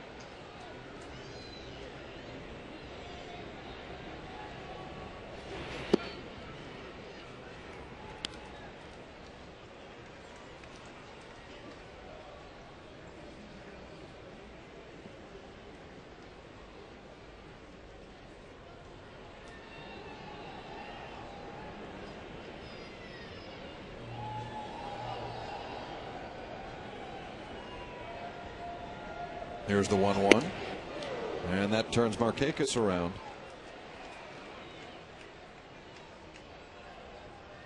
Percy put together a pretty good AAA season this year, leading the Las Vegas 51s in victories with 9. He led them in strikeouts with 109. Led them in ERA with a 4.46, working most of the time with that man, Kyle Phillips. 2-1, 2 men on. Here's the pitch. Now 3-1. And that 4.46 ERA is a little misleading. You know, the ballpark which he pitches in, at least when he's playing in his home park in Las Vegas, the ball really jumps and travels, so it's a tough park for a pitcher to pitch in. And the Pacific Coast League in general is much more hitter friendly as opposed to benefiting a pitcher. Well, this could be his last pitch. Melvin Mora on deck, and this sails behind home plate and out of play. And might have gotten Markakis to chase ball 4. And this is a situation where if he could throw that curveball for a strike, it'd be a great time to throw it. But 3-2 You'd hate to walk Markakis with something other than a fastball. But at this point in the at-bat, there is no way that Markakis can, even in the back of his mind, think that there is a possibility that he would get something other than a fastball in this situation. Here comes, runners go. It's high, ball 4. And out comes Cito Gaston quickly. He's made up his mind. He goes to the bullpen, and he'll bring out Sean Kemp. A very good night for David Percy comes to an end after 7 2/3. But he'll walk off with the bases loaded and his team up by 4. He'll need some help from Kemp.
Your opportunity to purchase some unique Blue Jays memorabilia at garage sale prices, in fact. And the proceeds benefit the Jays Care Foundation. For tickets, call the box office.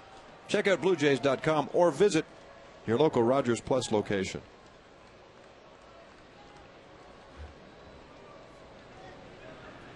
Congratulations all around in that dugout to David Percy after his outing tonight, 7 2/3, but he leaves with the bases loaded. His team leading by 4 and leaves the ball in the reliable hands of Sean Kemp. Don't let the record for Kemp mislead you. He's been solid most of the year.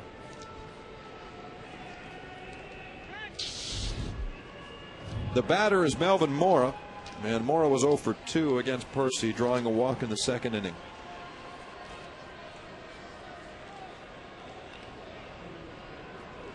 First pitch is low, and it's ball 1.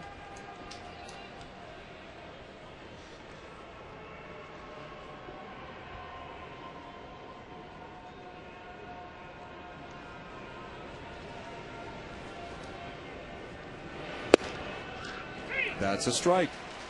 Outside corner, 1-1.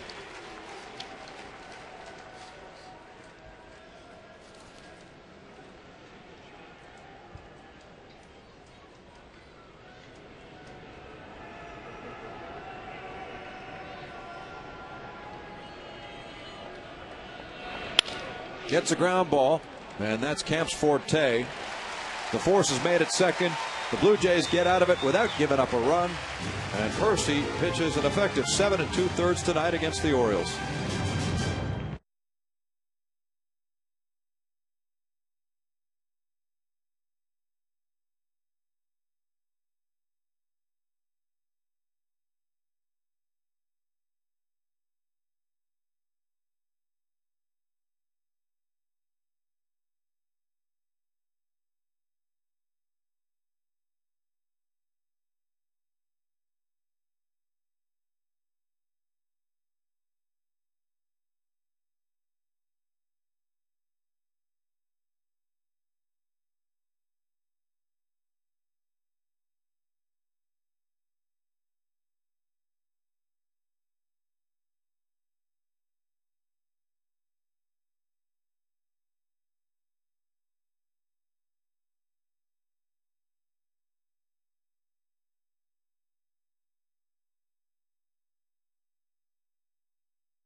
John McDonald up, third inning.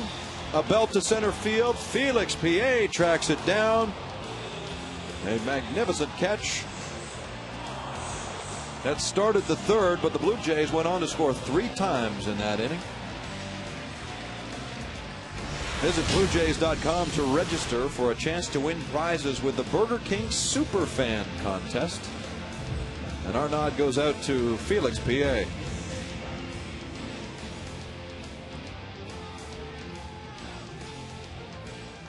John McDonald is the first man up, and he'll lead off the bottom of the 8th inning. As you look at the line on David Percy, 7 2/3. And he allows just the 1 run on 4 hits. In line here for his first major league win of the year.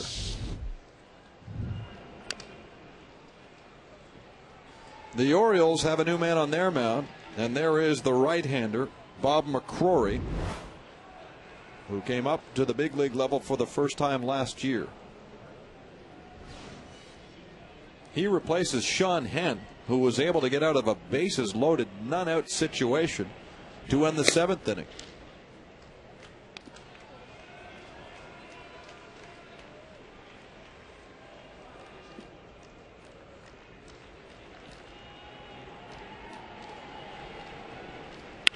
Ground ball to third. Mora has it, and it's dug out by Aubrey as they get McDonald on a nice play by Mora. And for the 3rd time tonight, John McDonald hits the ball hard, but comes up empty this time. As you mentioned, Jamie, a nice backhand by Mora and a strong throw to record the out. Go down to 1 knee.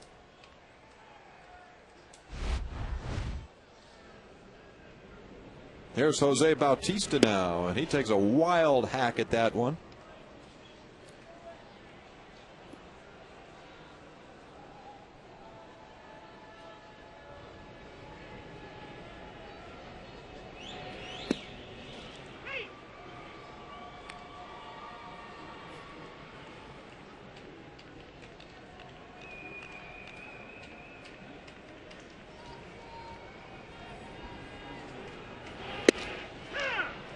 Well, Bautista turns away quickly, and why not? He's not about to contest the call there. Strike 3, down he goes. 2 out here at the hands of Bob McCrory. Well, the first pitch in the at-bat was a breaking ball that was not a good one, and Bautista chased it. And it appeared that the rest of the at-bat, he had that breaking ball in the back of his mind, and that last pitch, 0-2 fastball right down Broadway, and he didn't even offer at it.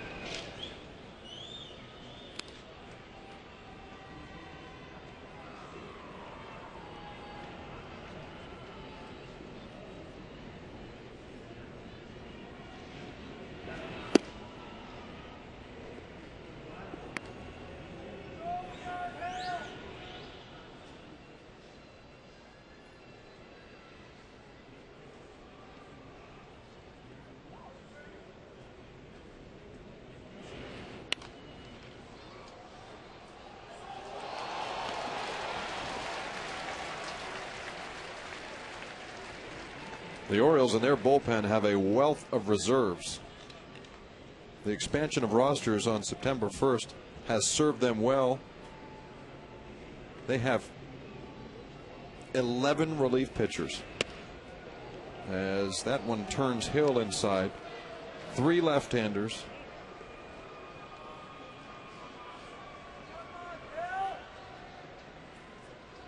And 8 right-handed pitchers.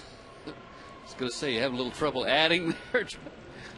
There's 11. 3 were left-handers. How many's left? Well, you know what? I'm looking at the list of names now, and now I think there's actually 12.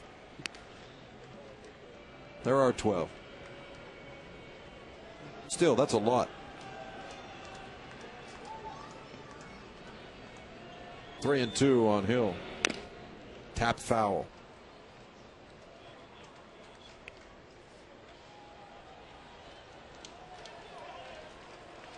McCrory kicks a little dirt out of his shoes.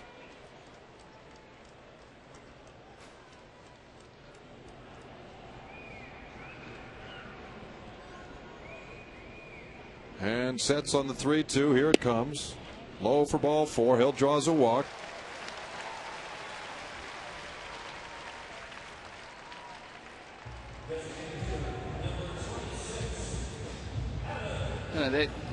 Aaron Hill drawing the base on balls, that's something that there's been some discussion about going into spring training next year, that Cito Gaston, along with hitting coach Gene Tennis, would like to see Aaron Hill work at being a little more patient at the plate, because the feeling is the league's going to make a little bit of an adjustment to him next year. Back comes Lind. The pitch is low. At times, Aaron Hill will give an at-bat away by chasing a ball out of the strike zone. And they'd like for him to have a little more patience.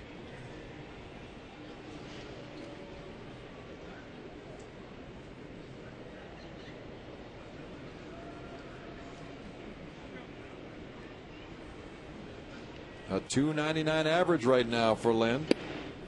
Another pitch is low.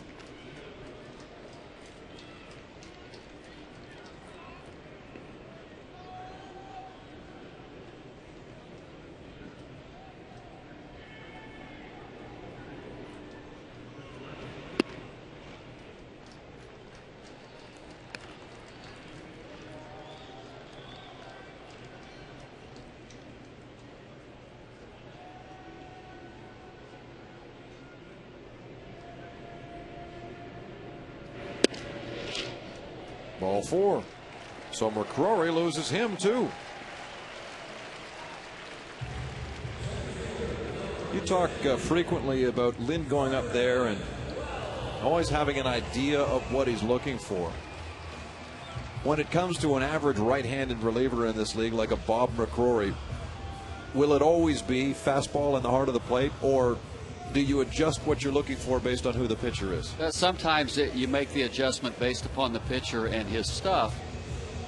In this case, McCrory is a right-hander that looks, at least from here, to be a sinker slider type pitcher. So, Adam Lind, his approach was probably, I want to make him elevate the ball a little bit, make him get the ball up a little bit in the strike zone. Then instead of having good sink, it's going to flatten out a little bit and it's easier to square it up. And you could tell by that at bat, he was very patient. He laid off all the pitches that were down, didn't even offer at them. The result, he ends up walking, and it was clear that McCrory probably was not going to give in to him. With a right-hander on deck, felt maybe more comfortable attacking Vernon Wells.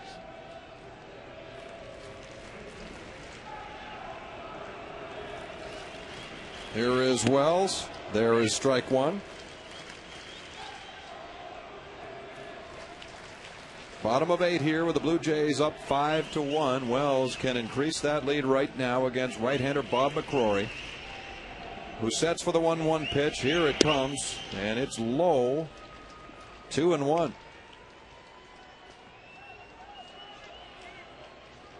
He served up a number of those type of pitches to Lind.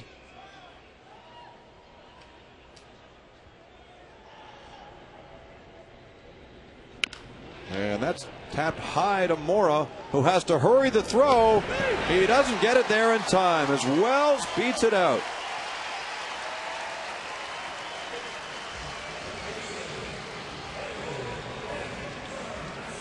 Another close call there at first, and this one is to the benefit of Wells.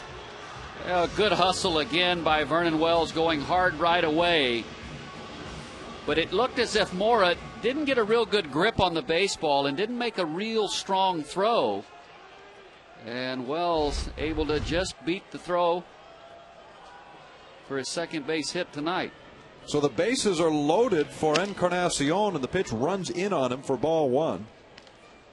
And the Blue Jays found themselves in a situation like this just last inning, where they had an opportunity to really open up this lead. 5-1 for the Jays.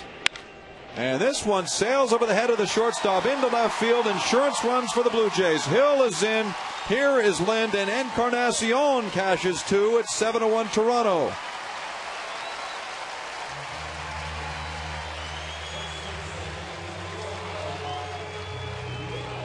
Well, Encarnacion didn't hit the ball real hard, but he had very good mechanics, and although the ball jams him just a little bit, because he had very good mechanics, he's able to dump it into the outfield and drive in 2 runs to make this a very comfortable game at this point.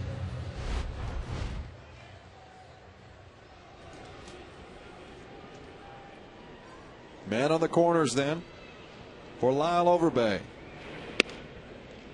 Strike 1. Lyle Overbay flied out to shallow center field in the 7th in a bases loaded, nobody out situation. McCrory deals wide. It's 1-1.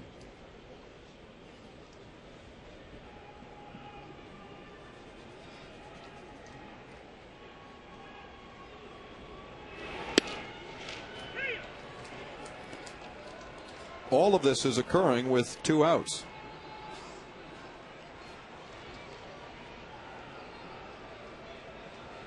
McCrory was able to get McDonald, and then he struck out Bautista. But 2 walks and 2 singles later, 2 more on the board for the Jays.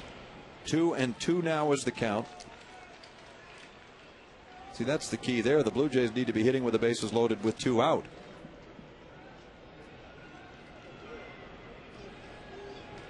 As the right-hander sets and deals, and it's hit in the air down the left field line, and the ball twists out of play and becomes a souvenir.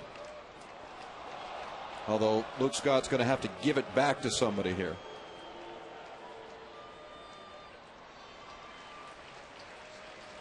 I think that guy was the original owner, but look how embarrassed his friend is. Couldn't get a grip on it before it went onto the field. Yep. Guy in the middle, we know.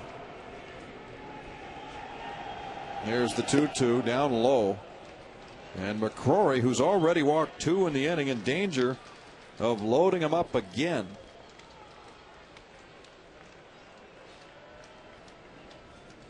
The Orioles have another man warming up in the bullpen. They have a bevy of relievers. And they might just need another one, because that's ball 4.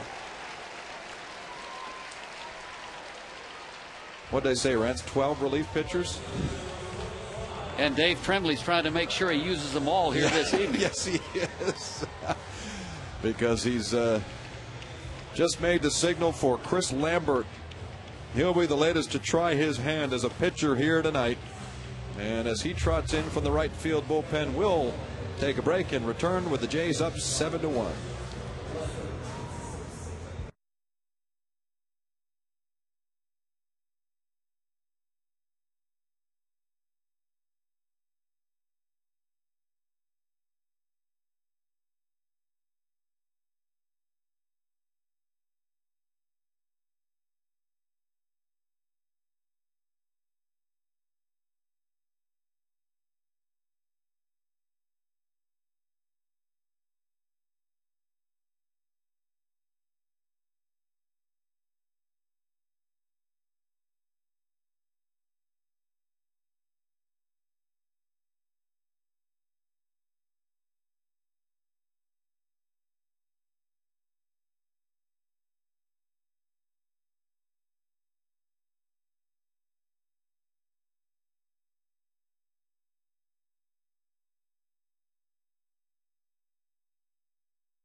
Jays here with the bases loaded.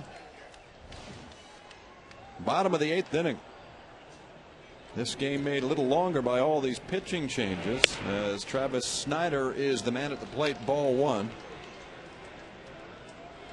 And here's Snyder coming to the plate with the bases loaded for the third time tonight. He drew a walk the first time, struck out the second time. Let's see what he does here against the ex-Tiger Lambert, who gets a strike. It's 1-1.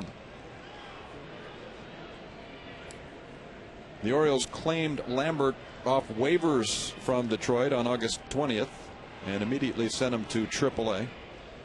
On the 1-1 pitch, it's right down the middle, hammered up the middle, a base hit for Snyder. Wells is home. Here comes Encarnacion, and this one is a rout. 9-1 Toronto. And if there's anyone in the lineup that needed a base hit, it was that man right there, Travis Snyder. And it's been a rough night for him so far, striking out 3 times. But to be able to come through here and with the bases loaded, of course, the game is already comfortable, but nonetheless, he gets himself a base hit, hits the ball back into center field, drives in 2, and that will take him into tomorrow evening's ball game on a much more positive frame of mind.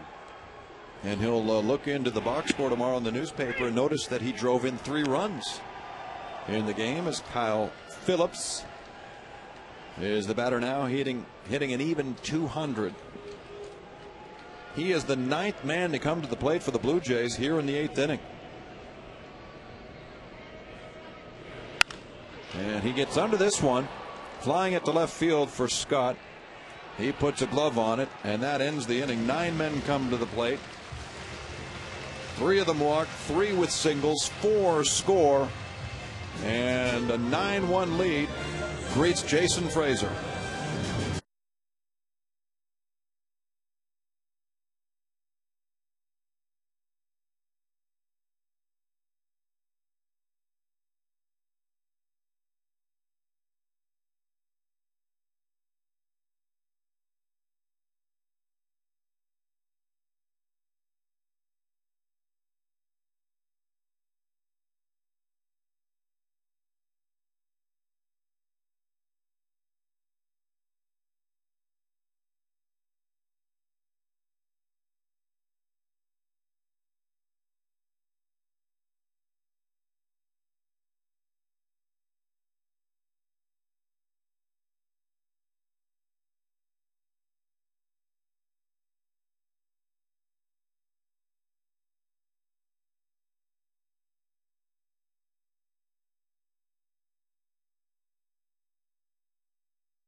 Last game at home this year is coming up Sunday. And Home Hardware presents the Fleece Blanket Giveaway. The Blue Jays host the Mariners. The first 10,000 fans get one of those.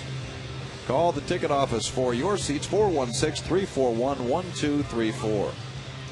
Jimmy Campbell, Pat Tabler, excuse me. Oh, Pat was in Tampa Bay. Sorry, Rance. Quite all right.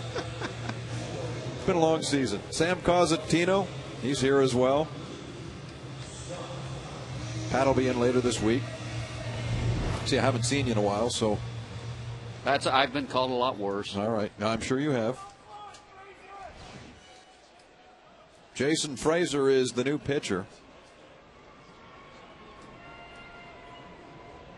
And his club has a 9-1 lead here at the Rogers Center. A light crowd has turned out tonight for this one, as there's a swing and a miss from Luke Scott. 11,598. Not the lowest crowd ever for a baseball game here at the Rogers Center. That was September 9th when Roy Halladay pitched against the Twins.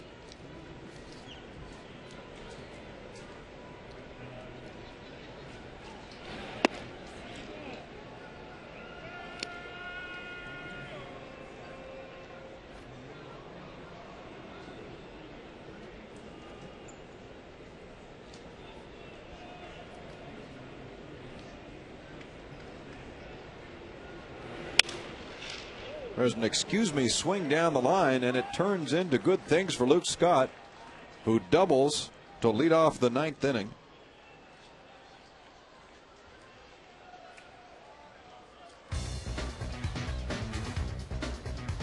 Sportsnet Connected coming up after the ball game.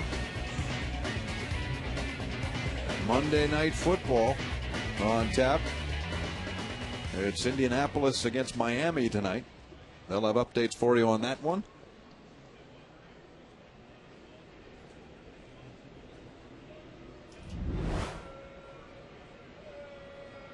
Here's Lou Montañez stepping in. He's a pinch hitter and replaces Ty Wigginton.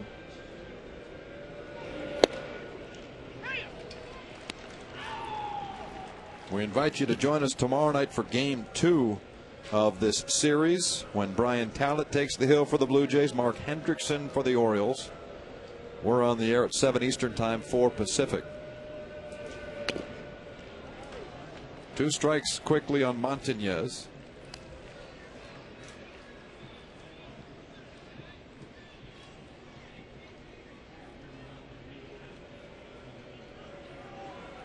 Frazier did not pitch in the Tampa Bay series.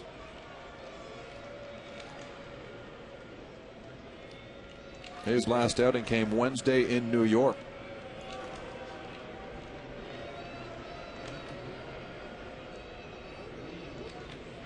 Get a man at second in Luke Scott.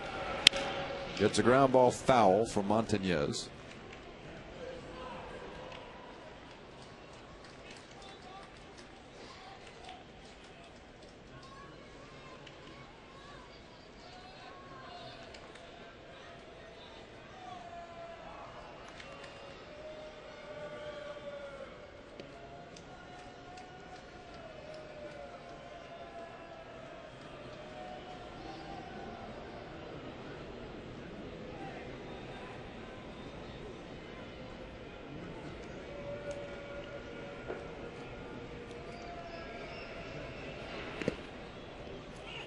Blocked by Phillips. It comes right out in front of the mound, but Scott stays put. Nice job by Phillips sliding to his right on a hard slider, able to keep it in front of him, and that prevented Scott from moving over to third. He's done a nice job behind the plate this evening.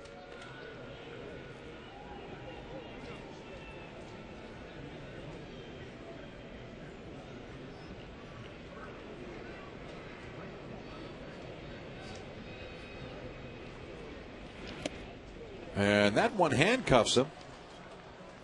That allows Scott to advance. Has clearly looked to be a mix-up between Phillips and Frazier. Phillips reacted as if he were anticipating slider, and it was a fastball.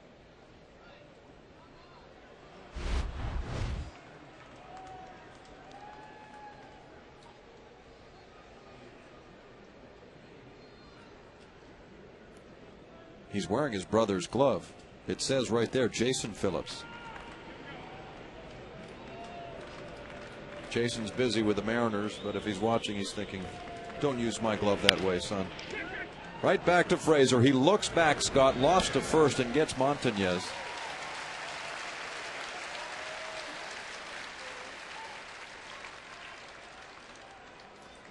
In fact, Jason Phillips, not Frazier, is going to be in town with the Mariners on Thursday.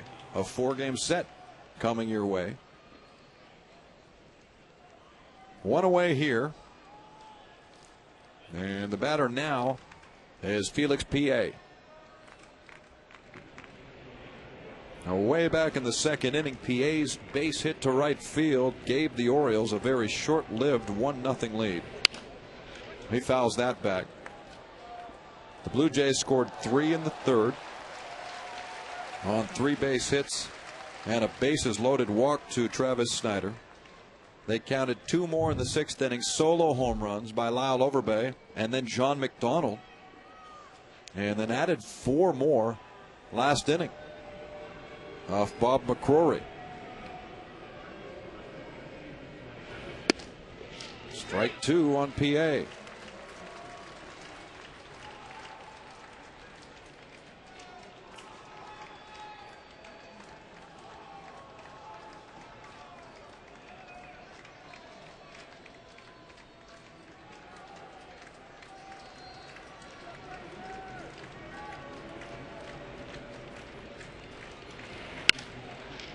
High in the air to left field. Snyder is there. Scott tags and races home. Here's the throw, and it hits him as he's sliding in safely. Pretty good effort from Travis Snyder. Well, a very good effort by Travis Snyder. Did everything correctly, got behind the baseball so he could get everything on his throw. But it was just deep enough to enable Scott to tag up and score. Throw, if anything, maybe just a little high. If he'd have got it a little bit lower trajectory, might have made a difference, but a good effort by that man right there. More importantly, the Jays get a second out, and so they're 1 out away from putting this to bed. Michael Aubrey is the batter. He takes a strike. Scott scores the second run for the Orioles. It's now 9-2. And here is Aubrey. Once a first-round pick of the Cleveland Indians. He falls behind 0-2. He was the 11th overall choice in the 03 draft. Took him a while to get to the big leagues. Here he is facing Jason Frazier as the Jays return home, hoping to end a 4-game losing streak, intent on extending Baltimore's to 5, and that's fought off and foul.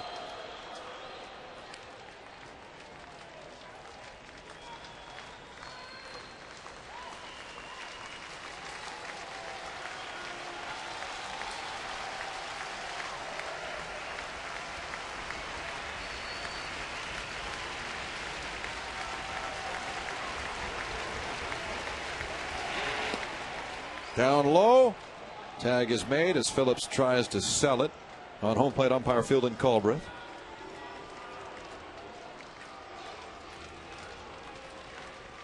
Aubrey didn't go around quite enough.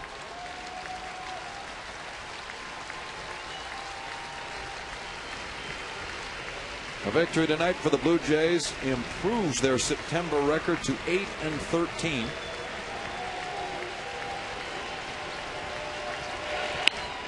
He's jammed and lost it to left field. Aubrey keeps the game alive with a base hit.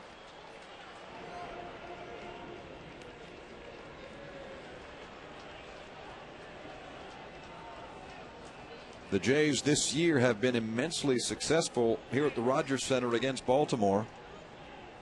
5 victories, just 1 loss coming in. And now another pinch hitter for the Orioles. And this time it will be Justin Turner.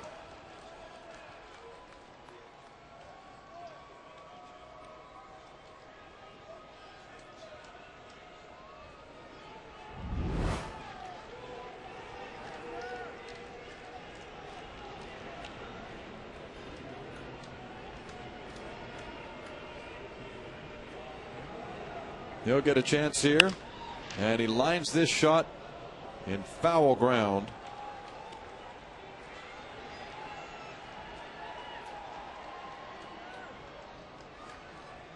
Turner was called up from their AAA affiliate in Norfolk, Virginia.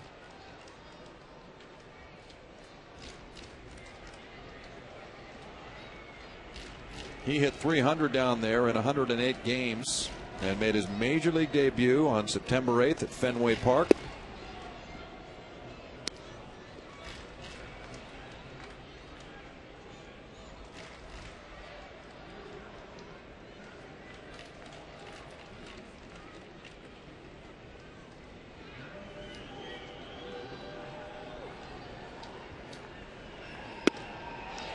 In a 9-2 game, Rance, it's easy to say these are meaningless at bats in meaningless games, but they must be very meaningful to a kid like Turner, who's seen limited time in the big leagues. He gets an opportunity to impress his manager.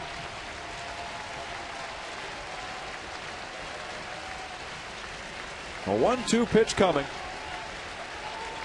Here it is, swung on in line to right field, caught by Bautista. That's the ball game. The Blue Jays defeat the Orioles handily 9-2 and win the opener. And we hope you'll join us again for Blue Jays baseball tomorrow at 7 Eastern, 4 Pacific. For Rance Mullinick, Sam Cosentino, Scott